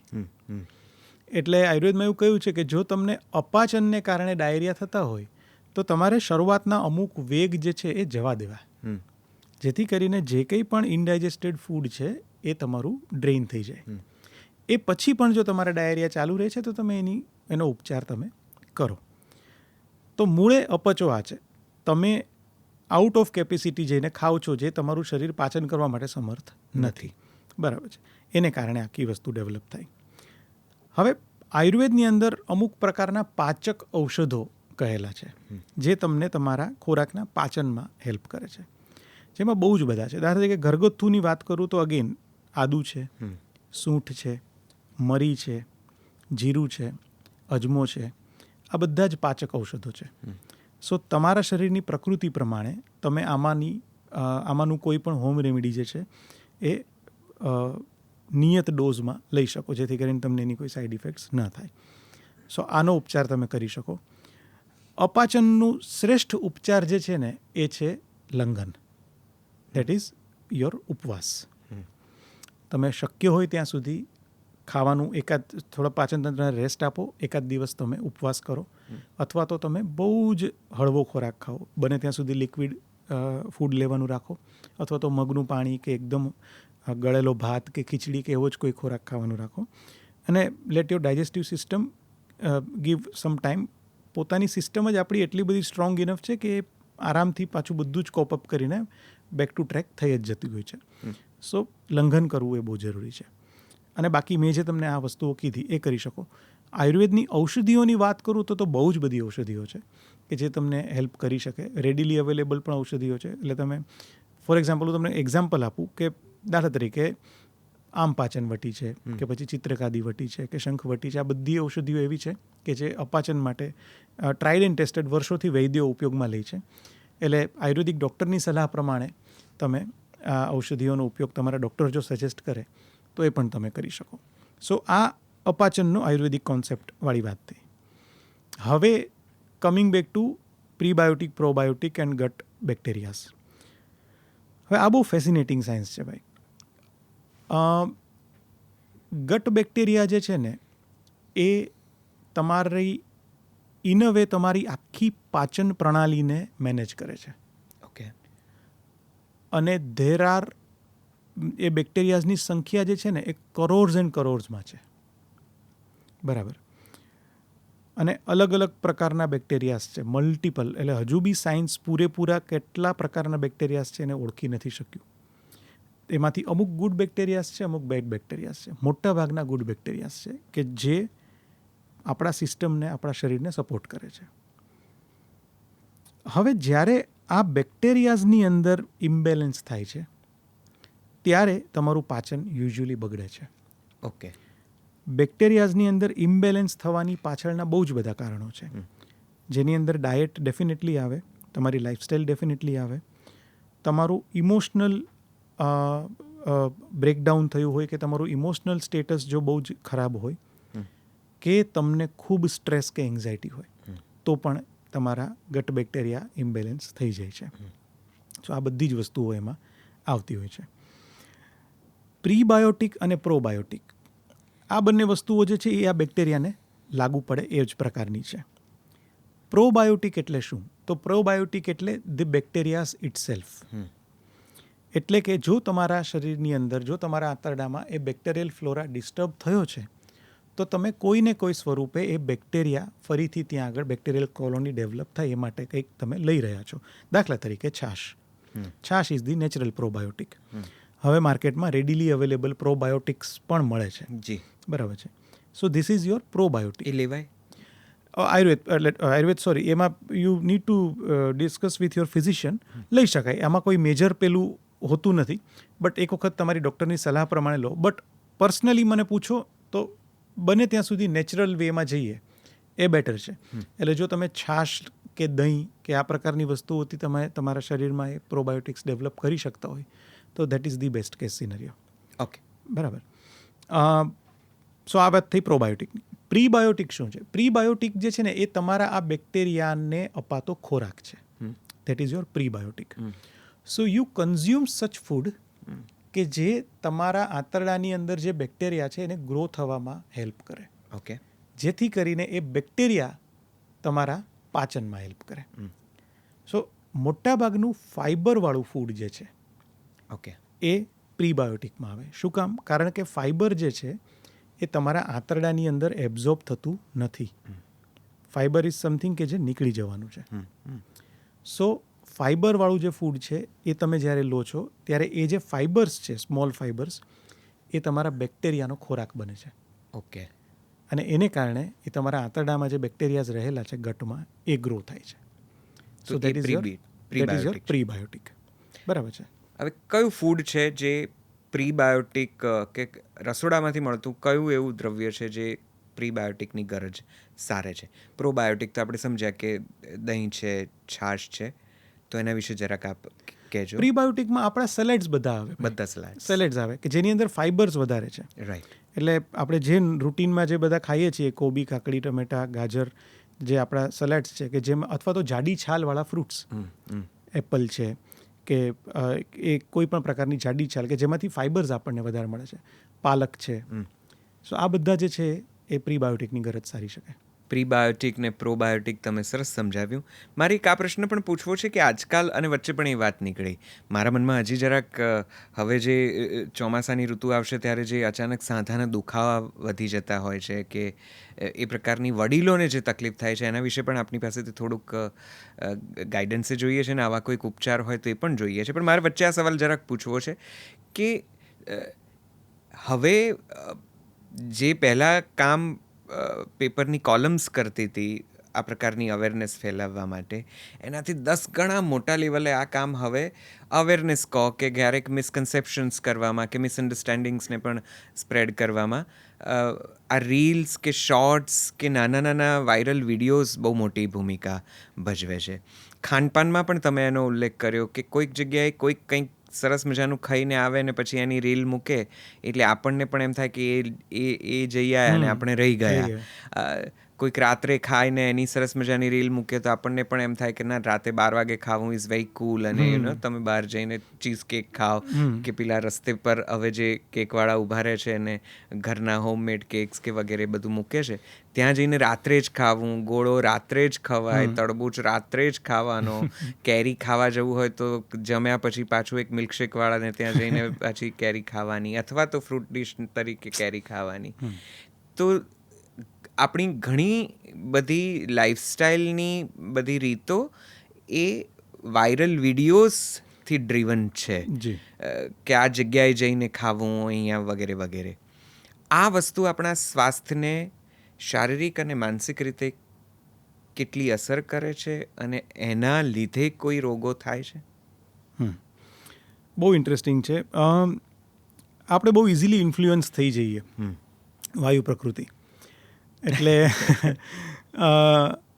ડેફિનેટલી ટ્રેન્ડ્સને ફોલો કરવાનું ઘણા બધા લોકોના મગજમાં એ હોય કે ભાઈ અત્યારે જે ચાલી રહ્યું છે એ જ હું રિલિવન્ટ થવા માટે થઈને આપણે બી એ કરીએ. પર્ટિક્યુલરલી સ્પીકિંગ અબાઉટ કે રાતનું લેટ નાઇટ ખાવું નોટ એડવાઇઝેબલ. મારા માટે ઇટ ઇઝ અ બિગ નો. એના રીઝન્સ છે બહુ જ કે તમારે દિવસનો પોતાનો એક રોલ છે, રાતનો પોતાનો એક રોલ છે, અને એટલા માટે જ એ છે.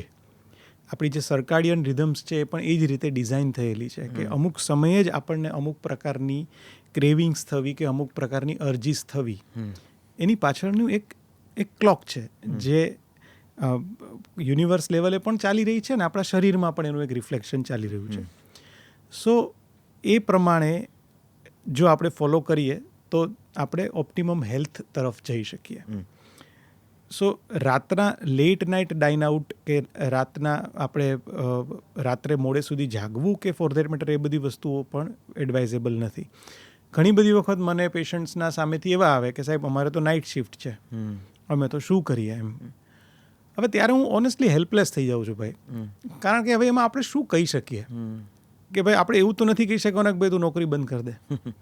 સો ત્યારે પછી હું એને બહુ પ્રેક્ટિકલ સલાહ એવી આપું છું કે ભાઈ તો તમે એવું તો ધ્યાન રાખી જ શકો કે પહેલી વસ્તુ તમારે જો રાત્રે કંઈ ખાવું જ પડે છે કારણ કે તમે આખી રાત જાગીને તમારું કામ કરી રહ્યા છો, તો મેક અ પોઈન્ટ કે તમે બહુ જ હળવો ખોરાક ખાઓ, જેથી કરીને તમને એક ટેકો થઈ જાય શરીરને.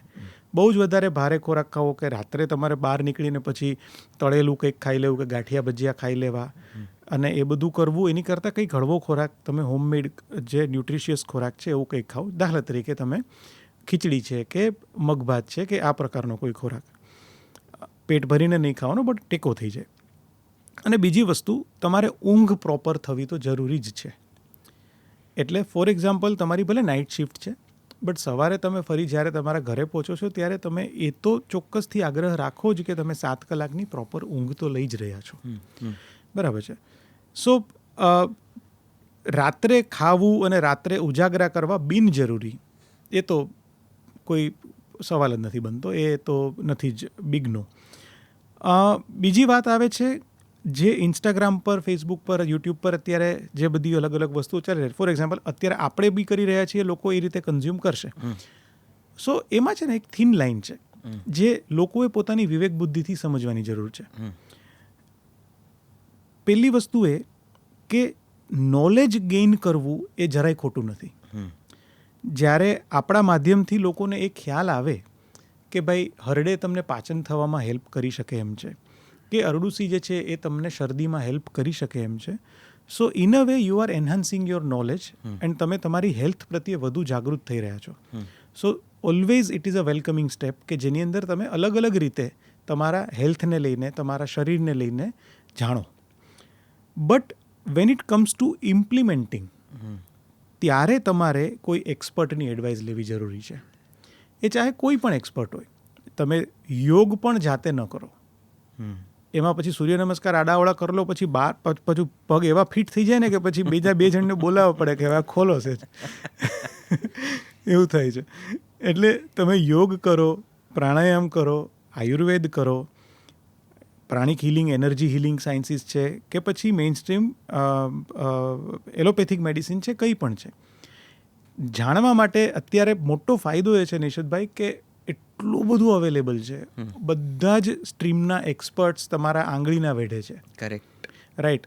સારામાં સારા ન્યુરોલોજિસ્ટ કે જે કદાચ આપણા દેશની કે વિદેશની કોઈ સારામાં સારી હોસ્પિટલમાં પ્રેક્ટિસ કરતા હશે, એમનો પણ એક પોડકાસ્ટ હશે જે તમને તમારા બ્રેઇનની મિકેનિઝમ વિશે સમજાવતા હશે. કરેક્ટ. સો એને કારણે આપણું નોલેજ કેટલું બધું ગેઇન થાય છે, આપણા શરીર વિશે કેટલું બધું જાણી શકીએ. બટ પછી જ્યારે તમને બ્રેઇનની અંદર કોઈ ઇસ્યુ આવે ત્યારે તમે જાતે દોડવા માંડો, એ તો વાત ખોટી છે. મોટે ભાગે આ એઆઈ, હવે તો એઆઈની પાછી એકદમ રૂપાળી ને એટલી બધી વેલ મેડ વિડીયોઝ હોય છે કે આપણને ઓર મિસગાઈડે કરે છે અને મિસલીડ પણ ઘણી વખત કરતી હોય છે. જેમ કે આ ચીઝ કેક અત્યારે ખૂબ ચલણમાં છે કે જો તમે ચીઝ કેક ના ખાધી તો તમે તો કંઈક ભયંકર કંઈક ડેઝર્ટના નામે મિસ કર્યું છે કે એવું કંઈક એવું વચ્ચે કંઈક ને કંઈક આવતું રહે છે. વચ્ચે પેલી કોરિયન ટી આવી હતી કે જે તમે ન પીધી. અત્યારે માચા ચાલ્યું છે યંગસ્ટર્સમાં કે એ પીવાથી જ તમે કુલ લાગો કે વગેરે.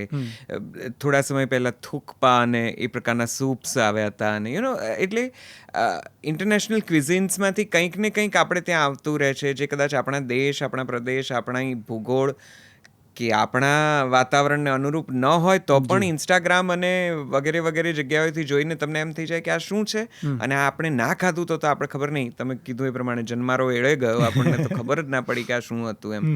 તો એનાથી ઘણા બધા લીડ થઈને આ ગમે ત્યારે ખાવા નીકળી પડતા હોય તો છે. એમાં આઉટ ઓફ ક્યુરિયોસિટી કદાચ આપણે બેલેન્સ બનાવીને જો ચાલીએ ને તો એવું કંઈક કરી શકાય કે you have to know about the preparation first, કે તમે જે કંઈ ખાવા જઈ રહ્યા છો એ શું છે અને whether it will suit your body or not. Okay, બરાબર છે. એ પહેલી વસ્તુ છે. બીજી વસ્તુ, કમિંગ બેક ટુ રૂટ્સ, આયુર્વેદમાં પણ એ કહ્યું છે અને એ બહુ સત્ય પણ છે કે જ્યાં જે હોમગ્રોન છે ને એ તમારા શરીરને સૌથી વધુ પથ્ય છે, એ તમારા શરીરને સૌથી વધુ અનુકૂળ છે બાય ડિફોલ્ટ. એટલા માટે ક્યારેક વન્સ ઇન અ વાઇલ તમે આવી રીતે કોઈ અલગ અલગ ક્યુઝિન્સ ટ્રાય કરી લીધા, that is okay. But otherwise તમારો જે નોર્મલ ડાયટ પ્લાન છે એની અંદર તો તમારું હોમગ્રોન ફૂડ કે જે તમારા દેશમાં ઉગે છે, નેચરલી જ હેબિટેટ છે અને એ નેચરલી જ ઉગી નીકળે છે, એને જ જો આપણે આપણો પાર્ટ બનાવીએ ને તો એ આપણી હેલ્થને વધુ ઇમ્પ્રૂવ કરે. ઓકે, તમારી પાસેથી એટલું બધું જાણી લેવું છે અમને, પણ સમયની પણ મર્યાદા છે. પણ મારે આ સવાલ પૂછીને કદાચ આ પોડકાસ્ટને અહીંયા કદાચ હું વિરામ આપું અને હું પ્રોમિસ કરવા પણ ઈચ્છું છું જો કે આપની અનુકૂળતા વધારે મહત્ત્વની છે. જ્યારે પણ તમને અનુકૂળ હોય ત્યારે કેટલાક મહત્ત્વના વિકારો, રોગો, સમસ્યાઓ વિશે આપણે એક સેપરેટ પોડકાસ્ટ જો તમને અનુકૂળ હોય ત્યારે ભાગ 2 કે એવી રીતે કરીએ, જેમાં ડાયાબિટીસ વિશે, માત્ર ડાયાબિટીસ વિશે વાત થાય કે કર્કરોગ એટલે કે કેન્સર વિશે વાત થાય કે પછી આમવાત કે એ પ્રકારના જે થોડા વધારે મોટા રોગો છે જેની ઉપર વધારે વિશેષ ટીકા ટિપ્પણીની જરૂર છે એના વિશે વાત થાય. પણ અત્યારે તો તમે જે નાના પેલા ઘરગથ્થુ ઉપચારોના જે સરસ વિડીયોઝ કરો છો એની આંગળી પકડીને આ છેલ્લો સવાલ, સાંધાના દુખાવા પણ હવે પછીની ઋતુના બહુ કોમન ફરિયાદ કે સમસ્યાઓ તરીકે આપણને જોવા મળશે. હવે ઘૂંટણનો દુખાવો એ ખરેખર કોઈ વાયુના લીધે છે કે ઓસ્ટિયોઆર્થરાઇટિસ જેને કહે છે એવા કોઈ ઘૂંટણનો ઘસારો છે, હાડકાનો ઘસારો છે, એડીનો દુખાવો પણ હોય છે. ઓવરઓલ જ વાદળો આવશે એટલે જરાક દુખાવાની સમસ્યા સાંધાને લઈને થોડી વધી જશે. શું કરવું જોઈએ? કોઈ ખાસ ઘરગથ્થુ રેમેડીઝ કે જે કદાચ બહુ જ મોટો વિકાર ન હોય, સમસ્યા વકરી ન હોય તો કામ લાગે? ચોક્કસ. તમને જ્યારે સાંધાનો દુખાવો છે ને ત્યારે 2-3 પોસિબિલિટીઝ સામે આવે. એક, as you rightly sad, osteoarthritis હોઈ શકે જેમાં તમારા સાંધામાં કોઈ પ્રકારનો ઘસારો થયો છે. બીજું હોઈ શકે રૂમેટોઇડ આર્થરાઇટિસ કે જેને આપણે આયુર્વેદમાં આમવાત કહે છે. રૂમેટોઇડ આર્થરાઇટિસ જે છે એ એક ઓટો ઇમ્યુન કન્ડિશન છે એલોપેથિક મોડર્ન મેડિસિન પ્રમાણે. આયુર્વેદમાં એ લાંબા ગાળાના અપાચનને કારણે થાય છે. ત્રીજી વસ્તુ જે છે એ સિઝનલ ફેક્ટરને કારણે અમુક પ્રકારના સાંધાના દુખાવા અને સ્ટીફનેસ એ પણ હોઈ શકે. જેમ તમે કહ્યું કે ભાઈ પર્ટિક્યુલરલી ચોમાસા દરમિયાન આપણને ઘણી વખત એ જોવા મળે, વિન્ટર્સમાં પણ ઘણાને એ જોવા મળે કે ઠંડી એકદમ વધી જાય ને એટલે નેચરલી સાંધામાં કળતર થવી, સ્ટીફ થવું એ ઘણા લોકોને અનુભવાતું હોય. સાંધાના દુખાવા માટેની એક બહુ જ સરસ હોમ રેમેડી 2 સૂચવું. એક છે મેથી અને બીજી છે સૂંઠ. આ બંને છે ને એ સાંધાના દુખાવામાં બહુ જ ઇફેક્ટિવ છે. પણ આ બંનેના પ્રિકોશન્સ, બંને ગરમ છે. એટલે જો તમને ગરમ પ્રકૃતિ હશે તો તમારે બહુ જ સાચવીને લેવી પડે, તમારે એનું પ્રમાણભાન રાખવું પડશે. બાકી મેથી અને સૂંઠ આ બંને જે છે એ વાયુનું શમન કરે છે અને જનરલી જ્યારે આપણે વાત આવી રીતે બોલીએ છીએ કે ચાહે આમ વાત હોય કે સંધિ વાત હોય, એમાં વાત જે છે એ વાયુને રિપ્રેઝેન્ટ કરે છે. એટલે તમારા સાંધાના દુખાવાની અંદર વાયુનો એક મેજર રોલ છે. એટલે તમે સૂંઠની કોઈ પ્રિપરેશન દાખલા તરીકે તમે સૂંઠની ને ગોળની ગોળી બનાવીને તમે લઈ શકો. સૂંઠ, મેથી અને ગોળ એ રીતનું કોમ્બિનેશન કરીને પણ તમે લઈ શકો. ઘણા બધા લોકોની એવી આદત હશે કે જે લોકો રાત્રે મેથીના 8-10 દાણા પાણીમાં પલાળી અને સવારે એને થોડું ચાવીને ખાઈ જતા હોય. દેટ ઇઝ ઓલ્સો, જો તમારા શરીરને અનુકૂળ આવે છે, એ ગરમ નથી પડતી, તો એ પણ તમે કરી શકો. એને કારણે તમારા સાંધાની સ્ટીફનેસ, તમારા સાંધાના દુખાવામાં તમને રાહત થાય. એની સાથે સાથે ખટાશ બંધ કરવી એ બહુ જ જરૂરી છે ખોરાકમાં. એટલે હું તો મારા પેશન્ટ્સને ત્યાં સુધી સજેસ્ટ કરું છું કે જો તમને અનુકૂળ આવે અને તમે એ ફોલો કરી શકો તો રાતના સમયે તો બિલકુલ જ કોઈ ખટાશ ન લેવી. અને દિવસ દરમિયાન જો ચાલે એવું જ ન હોય તો એકદમ તાજી મોળી છાશ તમે લઈ શકો, એ પણ ગાયના દૂધમાં બનાવેલી. ગાયનું દૂધ તમે સવારે તમે એનું દહીં મેળવી દો, બપોરે તમે એને મથી નાખો, એમાં થોડું પાણી એડ કરો અને તમે જમવામાં લઈ શકો. અધરવાઇઝ બને ત્યાં સુધી બધી જ ખટાશ બંધ કરી દો. ખટાશની વાત આવે ત્યારે આથાવાળી વસ્તુની વાત એમાં બાય ડિફોલ્ટ આવી જાય, એટલે એ પણ તમારે બંધ કરવી પડે. અને થોડી મોબિલિટી રાખવાની. અમુક પ્રકારના તેલ પણ સરસ આવે છે આયુર્વેદમાં, સો તમે તેલનો ઉપયોગ કરી શકો છો. દાખલા તરીકે બેઝિક વસ્તુ તમે તલનું તેલ લગાવી શકો. બાકી અધરવાઇઝ બહુ જ સારી પ્રિપરેશન્સ અવેલેબલ છે. મહાનારાયણ તેલ છે, પંચગુણ તેલ છે, એ બધા તેલનો તમે ઉપયોગ કરી શકો. નોર્મલ એપ્લિકેશન કરવાની છે, મસાજ નથી કરવાનો, કારણ કે તમે પોતે મસાજના એક્સપર્ટ નથી, પછી પેલું યોગાસન જેવું થાય, એટલે એ નથી કરવાનું. પણ હળવે હાથે તમે કરી શકો. ગરમ પાણીની કોથળીનો શેક તમે કરી શકો, એને કારણે પણ ઇન્ટરનલ સ્ટીફનેસ ઓછી થશે, સો દુખાવામાં રાહત થશે. સો આ એવા અમુક સ્ટેપ્સ છે કે જે તમે તમારા શરીરને ઓળખીને પછી તમે ઇમ્પ્લિમેન્ટ કરી શકો. છાશની વાત નીકળી એટલે એક આગ્રહ વડીલો ખાસ કરતા હોય છે કે છાશ તો ઘરે જ બનાવીને પીવાય. અને હવે એ વાતની એકદમ વિરોધમાં ગામ આખામાં અને દરેક દુકાને છાશ મળે છે. Can't help it. એટલે હવે એવું બહુ ઈચ્છા હોય તો પણ થતું નથી. તો શું બહારની છાશ લેવાય, પીવાય? એટલે પછી જો કંઈ જ મેળ ન પડે તો એ કરાય. બટ મને એવું લાગે છે નિશિતભાઈ કે it's all about priority. I mean, if જો તમારે ખરેખર જ તમારી હેલ્થને મેન્ટેન કરવી છે તો છાશ ઘરે બનાવવી is not a big deal. એ બહુ મોટી વસ્તુ નથી. તમે ગાયનું દૂધ લઈ આવીને એને તમારે દહીં બનાવીને છાશ બનાવવાની છે. તો આપણે યુટ્યુબ પર જોઈને ચીઝ કેક સુધી પહોંચી ગયા હોઈએ બનાવવામાં, તો છાશ બનાવવામાં તો તકલીફ ન જ પડવી જોઈએ. એટલે તમે કરી જ શકો. મને બસ આ છેલ્લા સવાલે કદાચ આ સંવાદને અલ્પવિરામ મૂકવું છે. આયુર્વેદની દ્રષ્ટિએ તમને શું લાગે છે, એક પ્રમાણભૂત દિનચર્યા કઈ હોઈ શકે કે જે મોટાભાગના રોગને કે આ બધી રોજિંદી સમસ્યાઓને આપણાથી થોડીક વધારે દૂર રાખે? આયુર્વેદમાં દિનચર્યાનું બહુ જ ડિટેલમાં વર્ણન છે અને એ પ્રમાણે ફોલો થાય એ બહુ જ જરૂરી છે. બટ સાથે સાથે અમુક પ્રેક્ટિકલ બાબતો પણ આપણે પેરેલલી વિચારવાની રહે.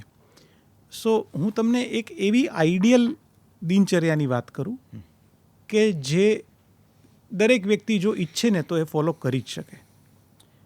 સૌથી પહેલું, વહેલું ઉઠવું. That is very important. Ayurveda પ્રમાણે તો બ્રાહ્મ મુહૂર્તમાં ઉઠવાની વાત છે. બ્રાહ્મ મુહૂર્ત એટલે સૂર્યોદયની પહેલાંનું 1.5 કલાકનો સમય. એટલે સવારના લગભગ 5-1 વાગ્યાની આસપાસનો તમે સમય માનીને ચાલો. એ થઈ શકે છે તો that is the best case સિનારીઓ. શું કામ? કારણ કે જો આપણે સવારના વહેલા ઉઠી જઈએ છીએ ને તો આપણી પાસે પ્રોડક્ટિવ ટાઈમ ખૂબ રહે છે. So it's not only about your health, but it's also about our day to day life also.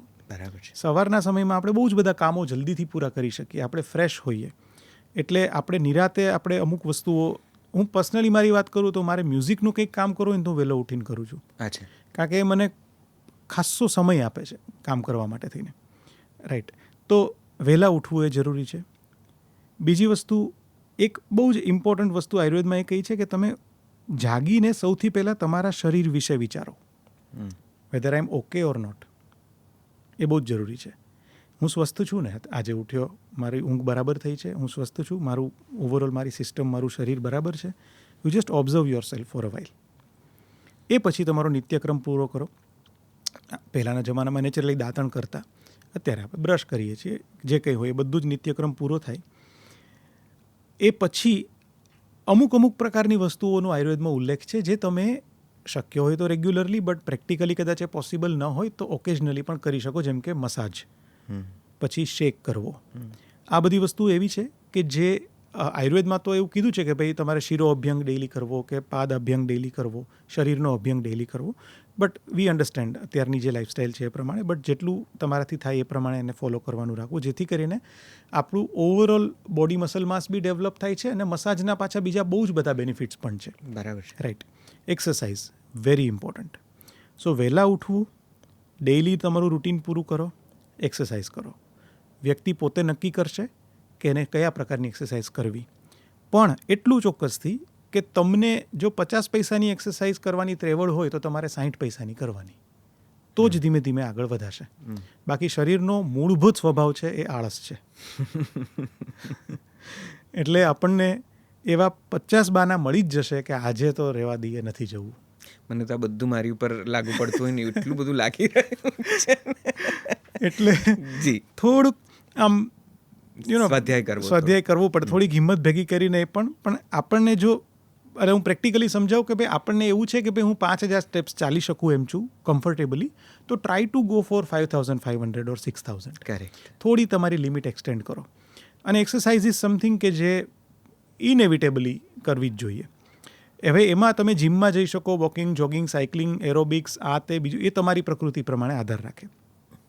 સો આ તમારી દિનચર્યા તમારી સવારની થઈ. પછી નોર્મલી આપણે આપણા કામમાં આ તે બધે તમારે વ્યસ્ત થઈ જવાના. નાવ coming back to your food.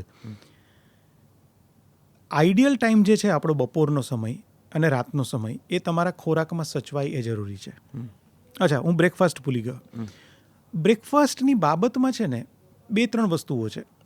હું પર્સનલી એવું બિલીવ કરું છું કે તમને પોતાને બ્રેકફાસ્ટના સમયે ભૂખ લાગી છે કે નહીં એ જોવું બહુ જરૂરી છે.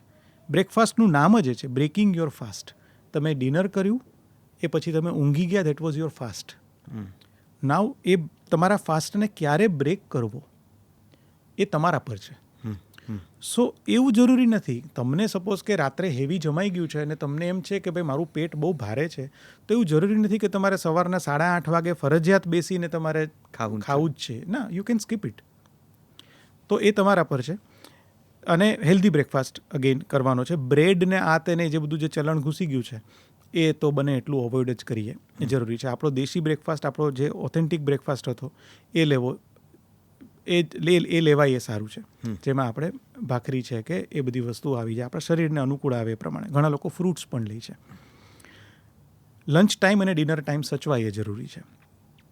લંચ અને ડિનરમાં શું ખાવું આપણે અગાઉ ઘણી બધી વખત વાત કરી ગયા છે. શરીરને ઓળખીને, આપણા શરીરને અનુકૂળ આવે એ પ્રકારે લિમિટેડ ક્વોન્ટિટીમાં home grown food is the best thing. બરાબર છે. અને ઊંઘ સેમ વસ્તુ. તમારા શરીર, તમને જ્યારે પણ 7 કલાકની ઊંઘ, પ્રિફરેબલી તો રાત્રે સમયસર ઊંઘી જાઓ. સપોઝ તમે 5-6 વાગે ઉઠવાના હો એવું આપણે એઝ્યુમ કરીએ આદર્શ પરિસ્થિતિમાં, તો 10-11 વાગ્યાની આસપાસ તમે ઊંઘી જાઓ એ જરૂરી છે. આ બધાની વચ્ચે જે એક મોસ્ટ ઇમ્પોર્ટન્ટ વસ્તુ આવે છે ને એ છે સ્ટિમ્યુલસ. સ્ટિમ્યુલેશન્સ જે આપણે લઈ રહ્યા છીએ મોબાઈલ થ્રુ, ટીવી થ્રુ કે બીજી બધી રીતે, એને તમારે અટકાવવા પડશે. કારણ કે અત્યારે મેજોરિટી ઓફ ધ પેશન્ટ્સનો પ્રોબ્લેમ એ છે, મારે ત્યાં પણ આવે છે, એમાં ઊંઘના પ્રોબ્લેમ્સ થઈ ગયા છે, ઓવર થિંકિંગના પ્રોબ્લેમ્સ થઈ ગયા છે. એની પાછળનું એક રીઝન એ છે કે સતત ને સતત આપણે લોકો સ્ટિમ્યુલેશન્સમાં છે. આપણું માઇન્ડ જે છે એ બંધ નથી થઈ રહ્યું, કારણ કે આપણે સતત કંઈક ને કંઈક જોઈ રહ્યા છીએ, સાંભળી રહ્યા છીએ. સો આઈ ઓલ્સો પર્સનલી હું એ ફોલો કરું છું અને હું એડવાઇસ બી કરું કે એ લોકો આ ફોલો કરે કે તમે જાગો એની પછીના 1.5 કલાક અને તમે ઊંઘવા જાઓ એની પહેલાંના 1.5 કલાક તમારે કોઈ પણ પ્રકારનું સ્ટિમ્યુલેશન નથી લેવાનું. એટલે મોબાઈલ પણ નહીં, ટીવી પણ નહીં, મૂવીઝ પણ નહીં, કાંઈ જ નહીં. તમે કરી શું શકો? તમે સારું સંગીત સાંભળી શકો, બટ એ પણ શક્ય હોય ત્યાં સુધી ઇન્સ્ટ્રુમેન્ટલ સંગીત કે જેની અંદર કોઈ લિરિક્સ ન હોય, જેથી કરીને તમે એનું પાછું કોઈ બીજું ત્રીજું ઇન્ટરપ્રિટેશન ન કાઢો. વળી કોઈક જૂનું ગીત એવું બ્રેકઅપ વખતનું યાદ આવી ગયું તો પાછું ઊંઘ ઉડાડી દેશે. ભક્તિ સંગીત ચાલે, ભક્તિ સંગીત ચાલે, ભક્તિ સંગીત ચાલે, વાંચન ચાલે, પણ વાંચનની અંદર પણ એવું વાંચન કે જે બહુ થોટ પ્રોવોકિંગ ના હોય. તમે એક અમુક એવું આધ્યાત્મને લગતું વાંચન છે, અમુક એવા સેલ્ફ હેલ્પને લગતા વાંચન છે, એ તમે કરી શકો. અમુક ગાઈડેડ મેડિટેશન્સ આવે છે, એ તમે ફોલો કરી શકો. બટ સવારે ઉઠ્યા પછીનો 1.5 કલાક અને રાત્રે ઊંઘ્યા પહેલાંનો 1.5 કલાક આ તમે મોબાઈલથી અને બીજા બધા પ્રકારના સ્ટિમ્યુલેશન્સથી દૂર રહો, તો તમે તમારા માઇન્ડને સમય આપો છો શટડાઉન થવા માટેનો ઊંઘતી વખતે, અને તમે જ્યારે જાગો છો ત્યારે તમે તમારી જાત સાથે વધુ સમય રહો છો, જેથી કરીને તમને તમારા શરીર વિશે અને તમારી પ્રાયોરિટીઝ વિશે વિચારવાનો ટાઈમ મળી જાય છે. So that is very important, કે જે કદાચ આયુર્વેદમાં નથી લખ્યું કારણ કે ત્યારે મોબાઈલ નહોતા. બટ આને કારણે અત્યારના જે મેજર ઓવર થિંકિંગના પ્રોબ્લેમ્સ છે ને, એ પ્રોબ્લેમ સોલ્વ થઈ શકે એમ છે જો આટલું બહુ નાનો ચેન્જ આપણે લાઈફમાં લાવીએ ને તો કદાચ આ આદર્શ દિનચર્યા છે. Possibly. Thank you so much Kedarbhai, Thank આપનો you. ખૂબ આભાર. અને મેં કીધું એ પ્રમાણે આ આપણી વચ્ચેનો આ પ્રાથમિક સંવાદ તો માત્ર તમારા જે ખૂબ ચર્ચિત અને પ્રચલિત જે વિડીયોઝ છે જી. ઘરગથ્થુ ઉપચારોના, એની આંગળી પકડીને કર્યો છે. અને હવે પછી ઈચ્છા છે કે આપણે કેટલાક વિશદ વિકારો ઉપર થોડીક વધારે ઊંડાણપૂર્વક વાતો કરીએ, ચર્ચા કરીએ. ચોક્કસ, મને ખૂબ ગમશે. થેન્ક યુ ફોર જોઈનિંગ અસ, અને ખૂબ બધી શુભકામનાઓ. Thank you so અને આ તો ડૉક્ટર કેદાર ઉપાધ્યાય સાથે વાત કરી. હું પૂરા પ્રયત્નમાં છું કે કેદાર ભાર્ગવમાંથી કેદાર અને ભાર્ગવ સાથે હોય અને આપણે તેમની સાથે સંગીતને લઈને ખૂબ બધી ચર્ચા કરીએ. કેદાર ભાર્ગવ એ તમારી ખાલી જાણ માટે, જો તમને ખબર ન હોય તો, અત્યારે ગુજરાતી સંગીત જગતનું કેટલાક શિરમોર નામોમાંનું આ એક નામ છે. ખૂબ પ્રચલિત છે, ખૂબ લોકપ્રિય છે, અને તેમની ઘણી બધી ધૂન એવી હશે જે તમે કદાચ સાંભળી હશે અને તમારી કેટલીક પ્રિય ધૂનોમાંની એક હશે. અત્યારના કેટલાક લોકપ્રિય સંગીતકારોમાંના તેઓ એક છે.